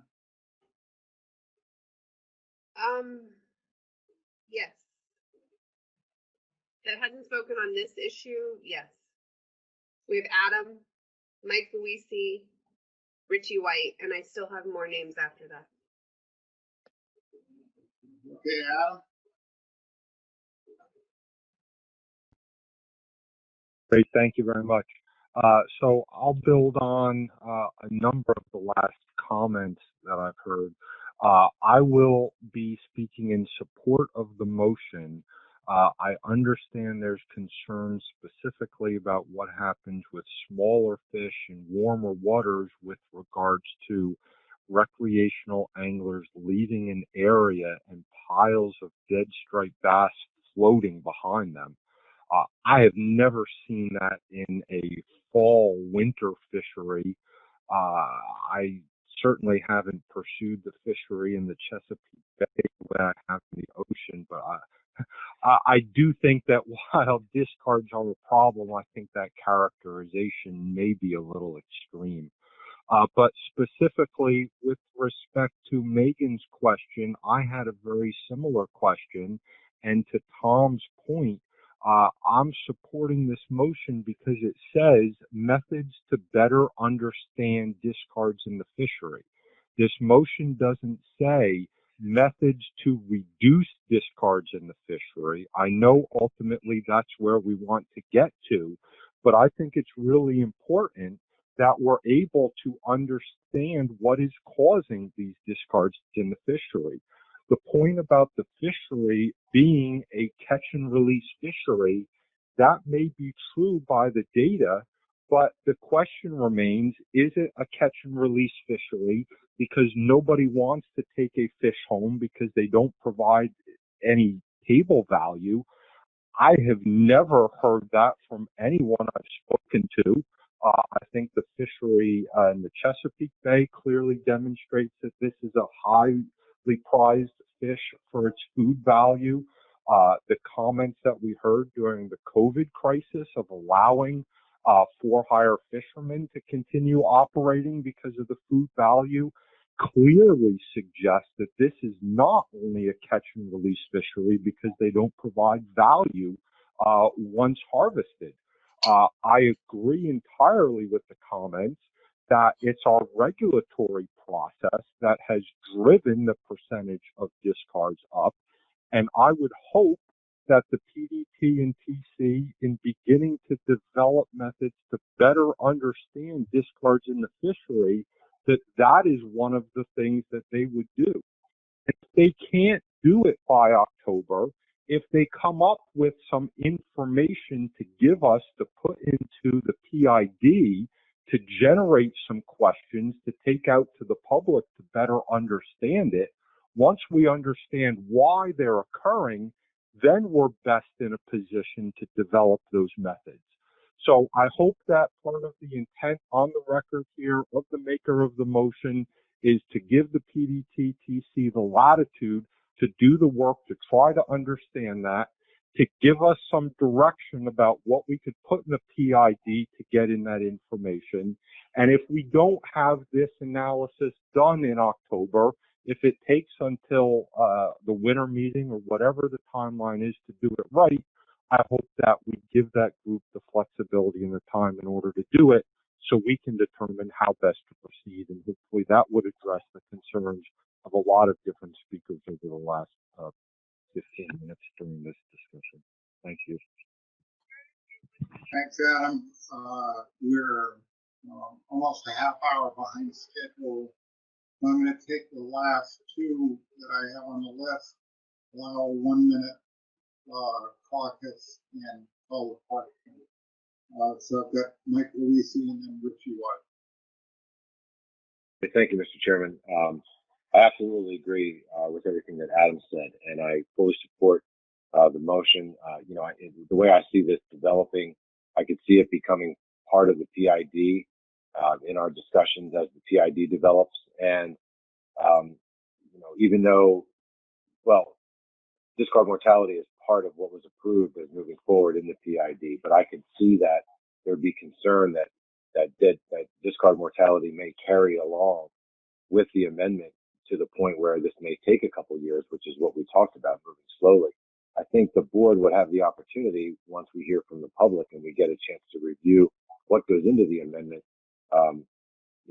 we could consider peeling away the discard mortality and doing what I think Mike Armstrong recommended, which might be taking a more fast track action on an addendum during the amendment development. 9% across the board is not a responsible way to continue for the future. We know that mortality is greater during times when the conditions are not conducive to the survival of fish when they're released, and I think we need to address that, and we need to take a new step forward in our understanding of discard mortality. So fully supportive, and I hope to see this develop under the PID umbrella. Thank you. Richie White, you get the last word, and then we're going to do a 1 minute caucus. Thank you, Mr. Chair. I think that if you put this to the public, I don't believe there are two types of fisheries, catch and release and people that harvest. I think people go out to striped bass fish and they enjoy striped bass fishing. Some of them may decide that they want to harvest the fish or that's their goal. And some of them may decide that they don't want to harvest the fish. But I've had a lot of charter boats up and down the East Coast. And I've never been on a charter boat that you catch your limit in the first half hour and you go home. You charter a boat for 6 hours, you fish for 6 hours. And I believe that's what the anglers want to do. They want to go out and experience striped bass fishing, and bringing a fish home is important to some people, and to some people it's not. But what's important to all of them is to be out there experiencing striped bass fishing and doing it as much as they can. And I think the only solution to this beyond education, and we clearly need to do a much better job on education, is going to be to take people off the water. That's the only way you're going to lower discard mortality, is to have seasons. And I don't think the public is going to go for that at all. Thanks, Richie. Get a 1 minute clock.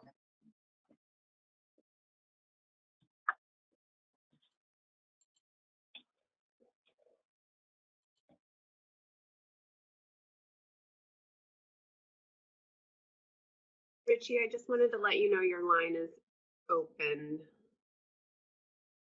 Okay, I would just note while I have an open line is the storm has arrived in Wolverhampton, Rhode Island. My electricity is lights are beginning to flash. So here you know where I call. Okay, so ready for the question. All those in favor of the motion, let me read the motion. Move to task the PDTTC to begin developing methods to better understand discards in the fishery. Motion by Mr. Reed, seconded by Marty Gary. All those in favor of the motion signify by raising your hand.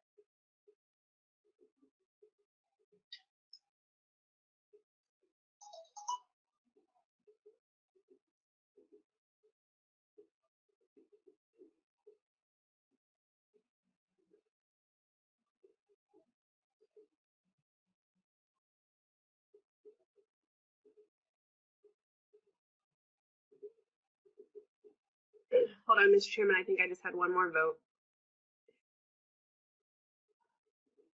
Tony, you were broken up. Could you state that again? I have 14 in favor. Thank you. No votes? Please raise your hand. I have 2 no votes. No, I apologize. I have 3 no votes. Anyone abstain? I'm sorry, Tony, that's too many votes. There are only 16 votes on this board. Hey, Tony, this is Marty. Let's go back and clear the slate, and we're going to re-vote. All those in favor of this motion, vote again.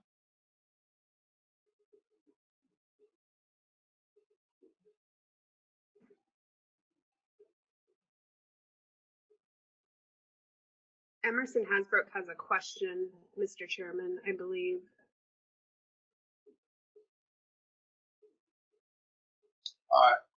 Emerson, is it on the motion? Because we're past the point where I want to debate the motion. Is it Emerson, have you got a process question?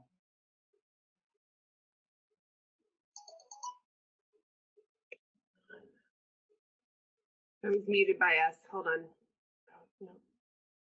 Okay, I got unmuted. No, we were still in caucus, so I missed the first vote. So I just want to make sure that that New York's vote is counted here in the second go around. Okay, so if you had too many votes the first time, that was even without New York voting. This is a whole new vote. Yep. So I got you. And just so you know, Emerson, it's Jim. I did vote, so I will vote again. So. Okay. Sorry, Jim. We were caucusing without you. We had Maureen on. Okay. All right. So all in favor of the motion, as I read, please signify by raising your hand.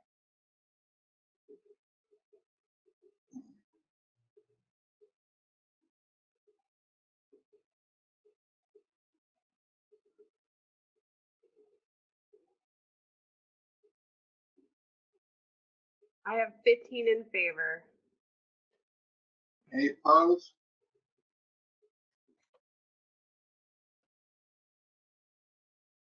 For those, all the opposed hands, please raise your hand. Any abstention?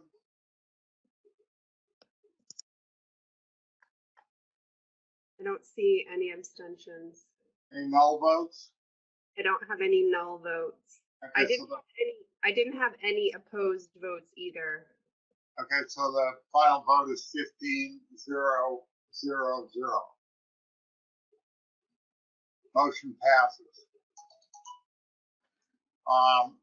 That dispense with that. We get two more items that should be fairly quick items on agenda. We need to elect a vice chairman. My understanding is Megan Ware would like to make a motion.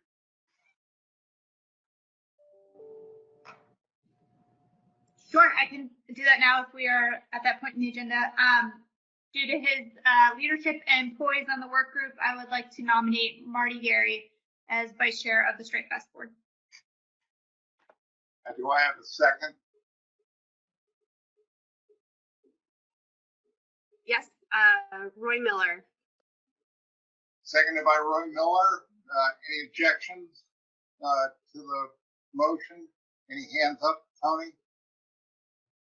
No objections. No objections. I suggest the record reflect that Mr. Gary is now the vice chairman of the committee by the acclamation of the board.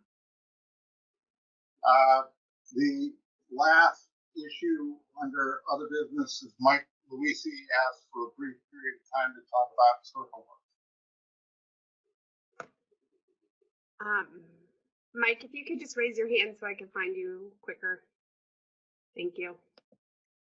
You're unmuted. Okay, thank you. And thank you, Mr. Chairman. I don't know if it was discussed. I was disconnected for a few minutes. Wasn't there another motion that we needed to consider as a postponed motion today before we get to other business, or did I miss something? Yes, Dave. But we could go to other business if that's the wish of the chair. I had asked if whether or not this would be an opportunity. I know we're late in the day. If this would be an opportunity to talk about a little bit about some of the states and what their plans are for implementing circle hooks coastwide. I think it would be problematic if we all find ourselves in different, coming up with different rules and regulations for how those circle hooks would be applied. The addendum 6 language is pretty clear in that, if we're addressing or if we're targeting striped bass with bait, a circle hook's required. But I was curious as to whether or not states were finding problems in that, whether it be enforcement or with stakeholder concerns. And we're planning to modify their proposals. If we don't have the time, I get it, Mr. Chairman. Certainly, it's up to you if you want to spend time on that.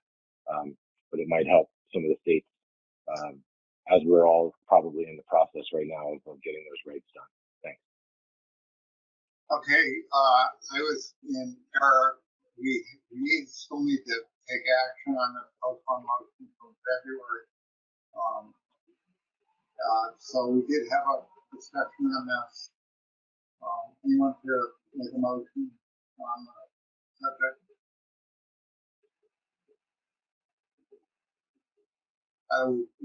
The options here, I think, are fairly clear. We could postpone it to another meeting. We could postpone it indefinitely, which would in effect kill it. Or you could vote the question and vote it up or down. And if it failed, it would kill it. Those are kind of the options. Maybe someone else can think of another option, but those are the ones that come quickly to mind. Someone care to make a motion on this issue? Give Megan Ware. Megan. Thanks, Mr. Chairman. Yeah, this motion has given me a little bit of pause because I think we all agree that 2020 MRF estimates are going to have a bit of uncertainty and might be a little wonky. So I'm not sure if that's now the best year to be using in this motion. That said, I've certainly heard from a lot of anglers over the past week, and they're still interested in looking for assurances and accountability with Addendum 6.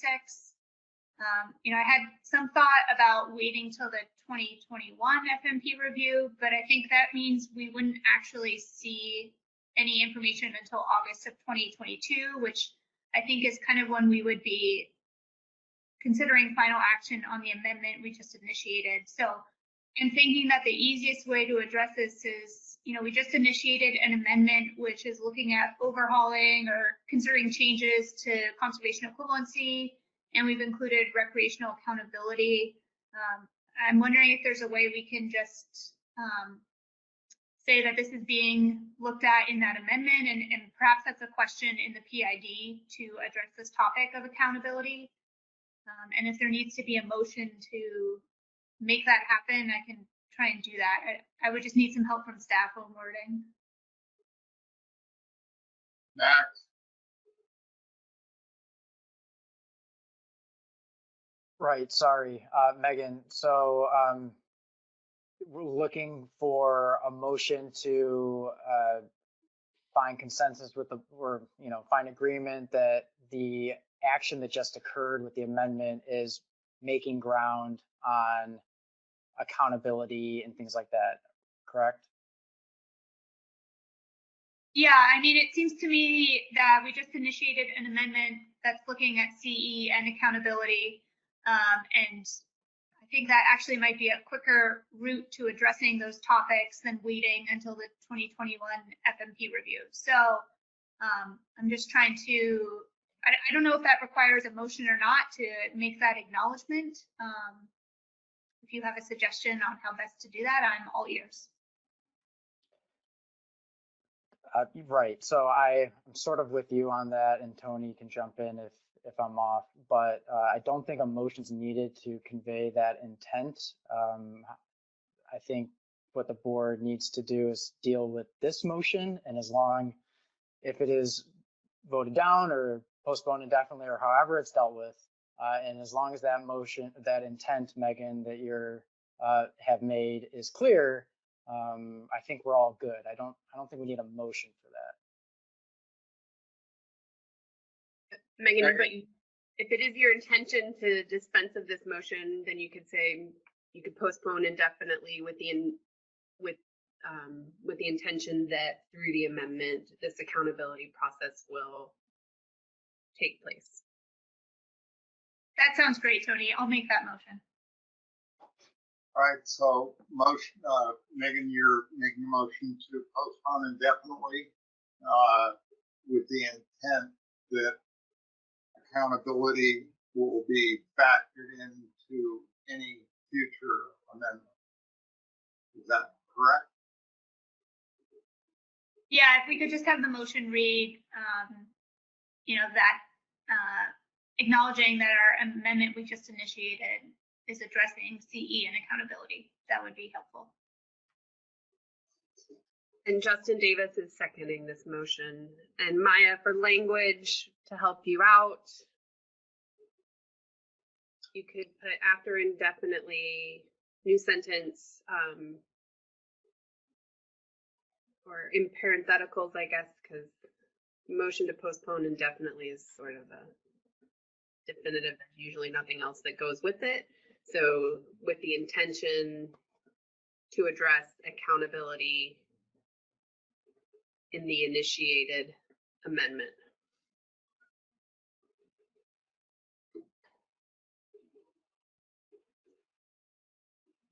Okay, thank you, Tony. Megan, is that your motion? Yes, please. Okay, so Megan Ware has made a motion, Dr. Davis seconded, move to postpone indefinitely with the intention to address accountability in the initiated amendment. So we have a motion on the table on discussion. Anyone care to discuss the issue? If so, please raise your hand. Tony? I have John McMurray and Joe Cimino. Okay, John McMurray, then Joe.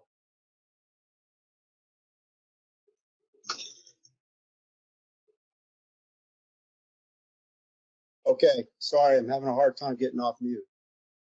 So I don't support postponing. This is specific to Addendum 6, and it's not gratuitous. It's pretty clear at this point that some states are using CE to liberalize regulations, and the overages are not theoretical. They're real, as we saw in 2015. I don't think this is draconian. I understand well that availability drives catch up in some states, but there's no requirement here for the state to require a change in the regs. It would be up to the state had the overage to make the case of why the reduction wasn't achieved, and then the board would consider that and make a determination, which I think we could do anyway, even without this. This just seems like a common sense requirement here, and frankly, I don't think we could push this off anymore. The public is demanding it. That's it. Joe?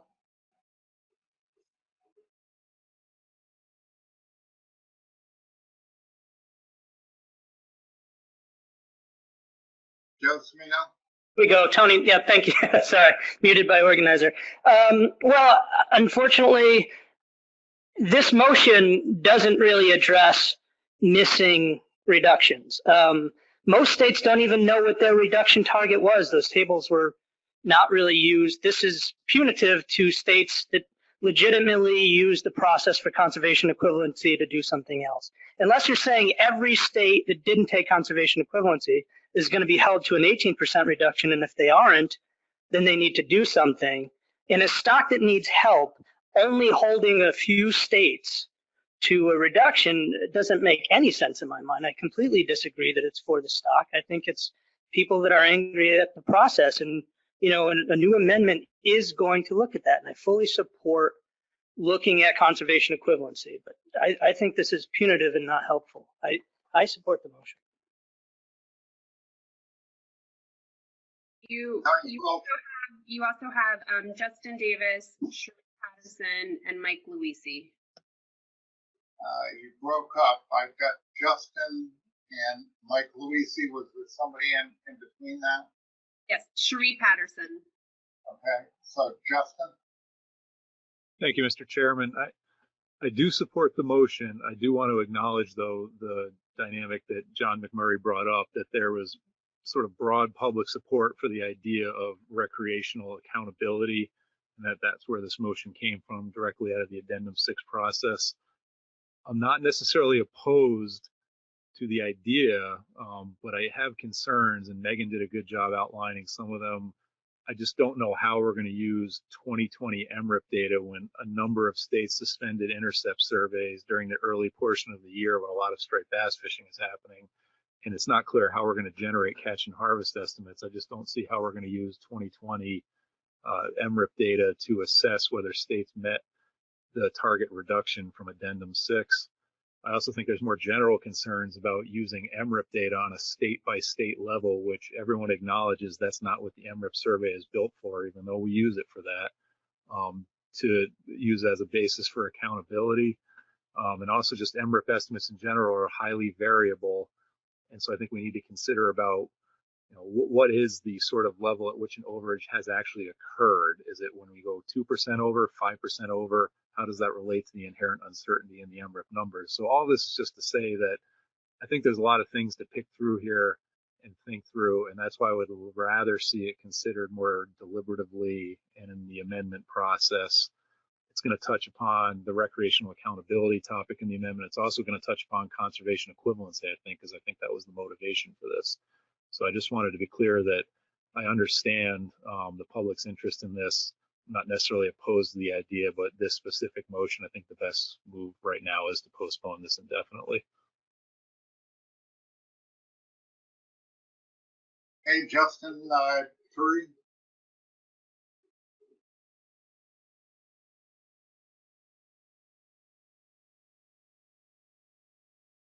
I'm sorry, did you call on me? Yes, I did. Oh, I'm sorry. Thank you, Mr. Chair. My connection. I actually support Megan's motion. For what Justin pretty much just said also, I think that we need to be very careful and cautious how we are going to be evaluating the 2020 fishing year based on MRIP information. And I understand the frustration of not being able to really delve into any sort of state reductions that did not come to pass through the CE process. But we have to be very, very, very careful what we're going to be looking at and making decisions on data based on this fishing year. I think the best move forward at this point in time is to look at it through this amendment that we are moving forward. Thank you. Thank you, Sherry. Mike Luisi next. Thank you, Mr. Chairman. I'll be very brief. I do want to say that I support the motion for the reasons that Joe Cimino and Justin Davis mentioned, and I won't go back into that. I just wanted to add that I think taking the approach that's in the motion for consideration gets us much more closely aligned with how we've been managing summer flounder, black sea bass, and other federally managed species, which I don't think anybody around the table thinks has been a good exercise. Just on Thursday, we're going to be talking about ways to try to get out from under the arm of federal management to try to provide for better recreational tools in moving forward. And this takes us backwards into that world, and the way I see it. So I'm going to support the motion to postpone with the intent that we address this accountability through the amendment. Thank you. Thanks, Mike. Tony, have you got anyone else? That's everybody. Okay, so 1 minute caucus, and then I'll call the question.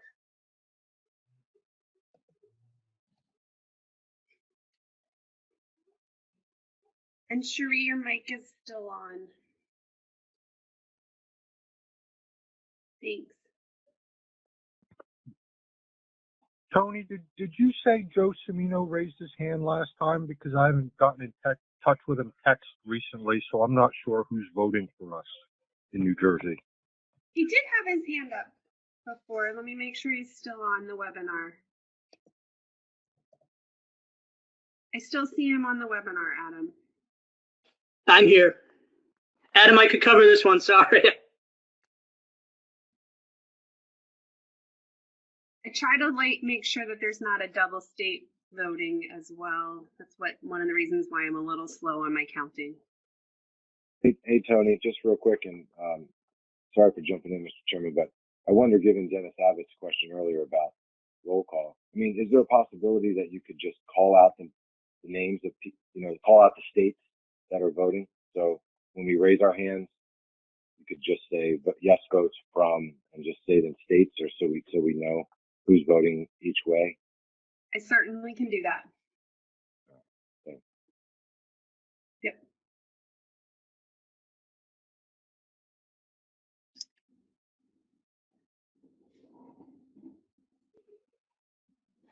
All right, are you ready for the motion?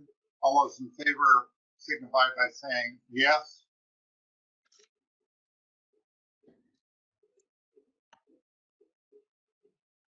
Raise your hand. Here we go. I have need everybody to have their hands up so the names stop moving, and then I can give you your count.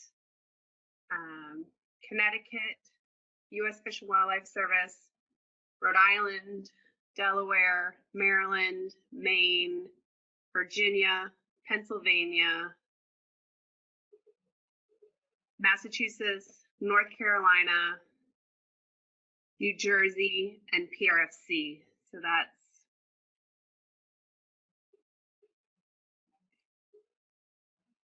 $12.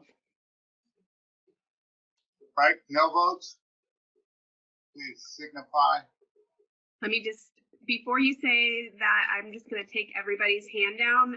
Now, if you're going to vote no, please raise your hand.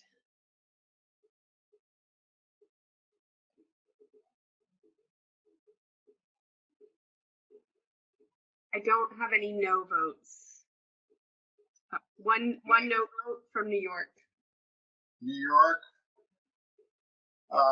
Any abstentions? 1 abstention from NOAA Fisheries. Any null votes? 1 null vote from New Hampshire. Motion passes. All right, is there any other business to come before us? Adam Nowalski has his hand up. Adam?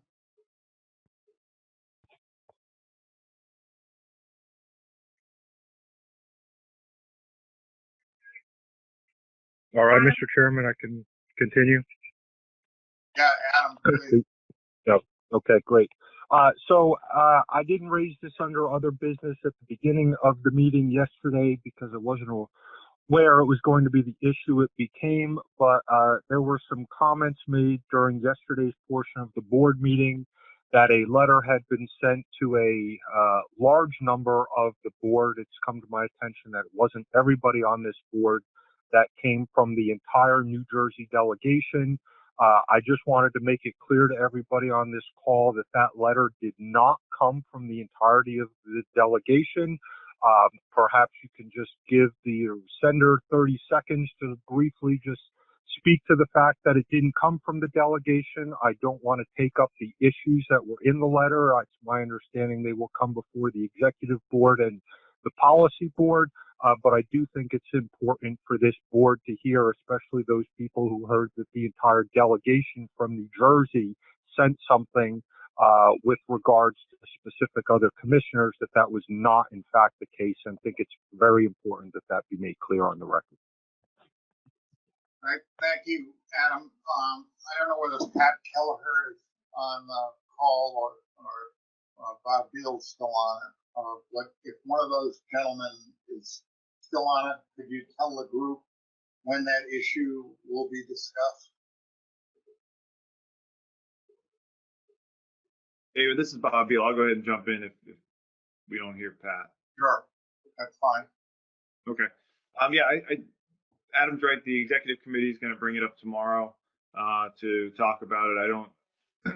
The executive committee has a really full agenda in the morning, so I don't think they're going to put a whole lot of time into it, other than to acknowledge that the letter is received and mostly focusing on the notion of, do any changes need to be made to the working group procedures that were approved by the policy board, I don't know, 6 months or 8 months ago. So, the question will be focusing on reviewing how the working group for striped bass operated and then moving forward. And it, maybe probably better to have it introduced at the executive committee, and then maybe, since the executive committee is meeting almost weekly now, they can talk about it at a subsequent meeting if there isn't much time to talk about it tomorrow during the 2-hour executive committee session.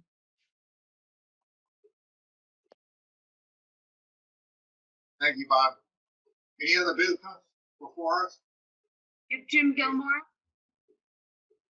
Hey, I was just actually going back to Mike's thing, and I raised it yesterday also about the circle hook thing. And don't want to spend a lot of time, but I thought this was going to be very simple, that we were just going to adopt the circle hook provision. We had a council meeting a couple of weeks ago, and now there was some of the folks in our state are looking for exemptions for surf casting. And I understand other states are looking for exemptions to that. So my only concern, I think Mike's concern, if we wait until the October meeting and then we have a January 1 implementation deadline, we're not going to have enough time. So one suggestion I have is maybe at least if the states could send to staff, to Max, whatever, what their proposal is. And if we've got a lot of variability, we may need to address this before the October meeting. And maybe Mike has more to add on it.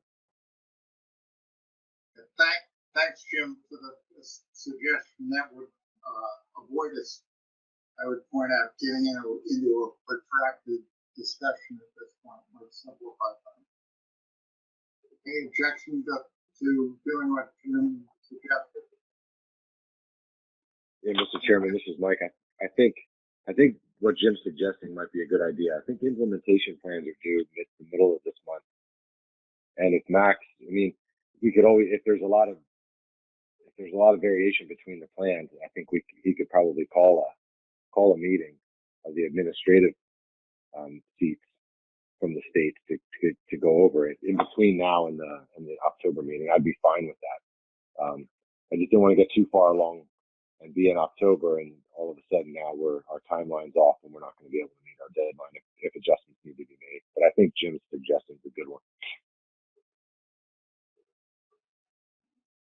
Let me just suggest that we defer this to the staff, in particular Tony and Bob, to send out written guidance to the board as to how this discussion is going to take place, whether it's administrative commissioners and what the time frame is, and then they handle it in that matter. It seems like there's an urgency to address this, and rather than have us try to fine-tune the methodology at this point, just let the staff send out a letter and say what the methodology is. Any objections to doing that? Any hands up? Dave, could I jump in real quick? This is Max. So, just a quick reminder that implementation plans, Mike was on the money. They're due a week from tomorrow. So assuming that all states hit that deadline, I could, of course, give a thumb through and see if anything stands out. As far as the guidance from Addendum 6 itself, there's a definition of what a circle hook is. The regulation requires a non-offset circle hook that's defined in the addendum. But aside from that, states have flexibility to put in regulatory language that addresses the nuances or differences in those fisheries. And the PRT doesn't have sort of a threshold of when intent of that provision is compromised. And to that point, the PRT plans to provide a report back to the board in October, commenting on the intent of that provision, and which is why we asked for any quantitative information for these exemptions to be included in the implementation plan. So the PRT has some idea of how much effort or how many anglers may not be restricted by this provision. And without that, it's very difficult to provide any comment on whether these rules are undermining the intent of the provision.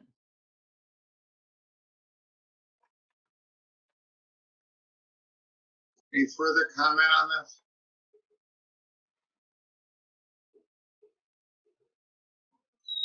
I've seen a hand on this, but I will tell you that Dennis Abbott has had his hand up. I don't think it's about this though. Dennis Abbott.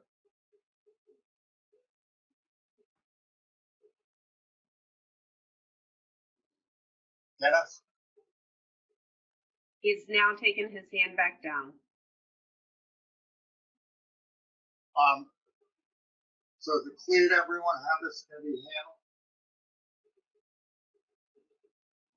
Yep.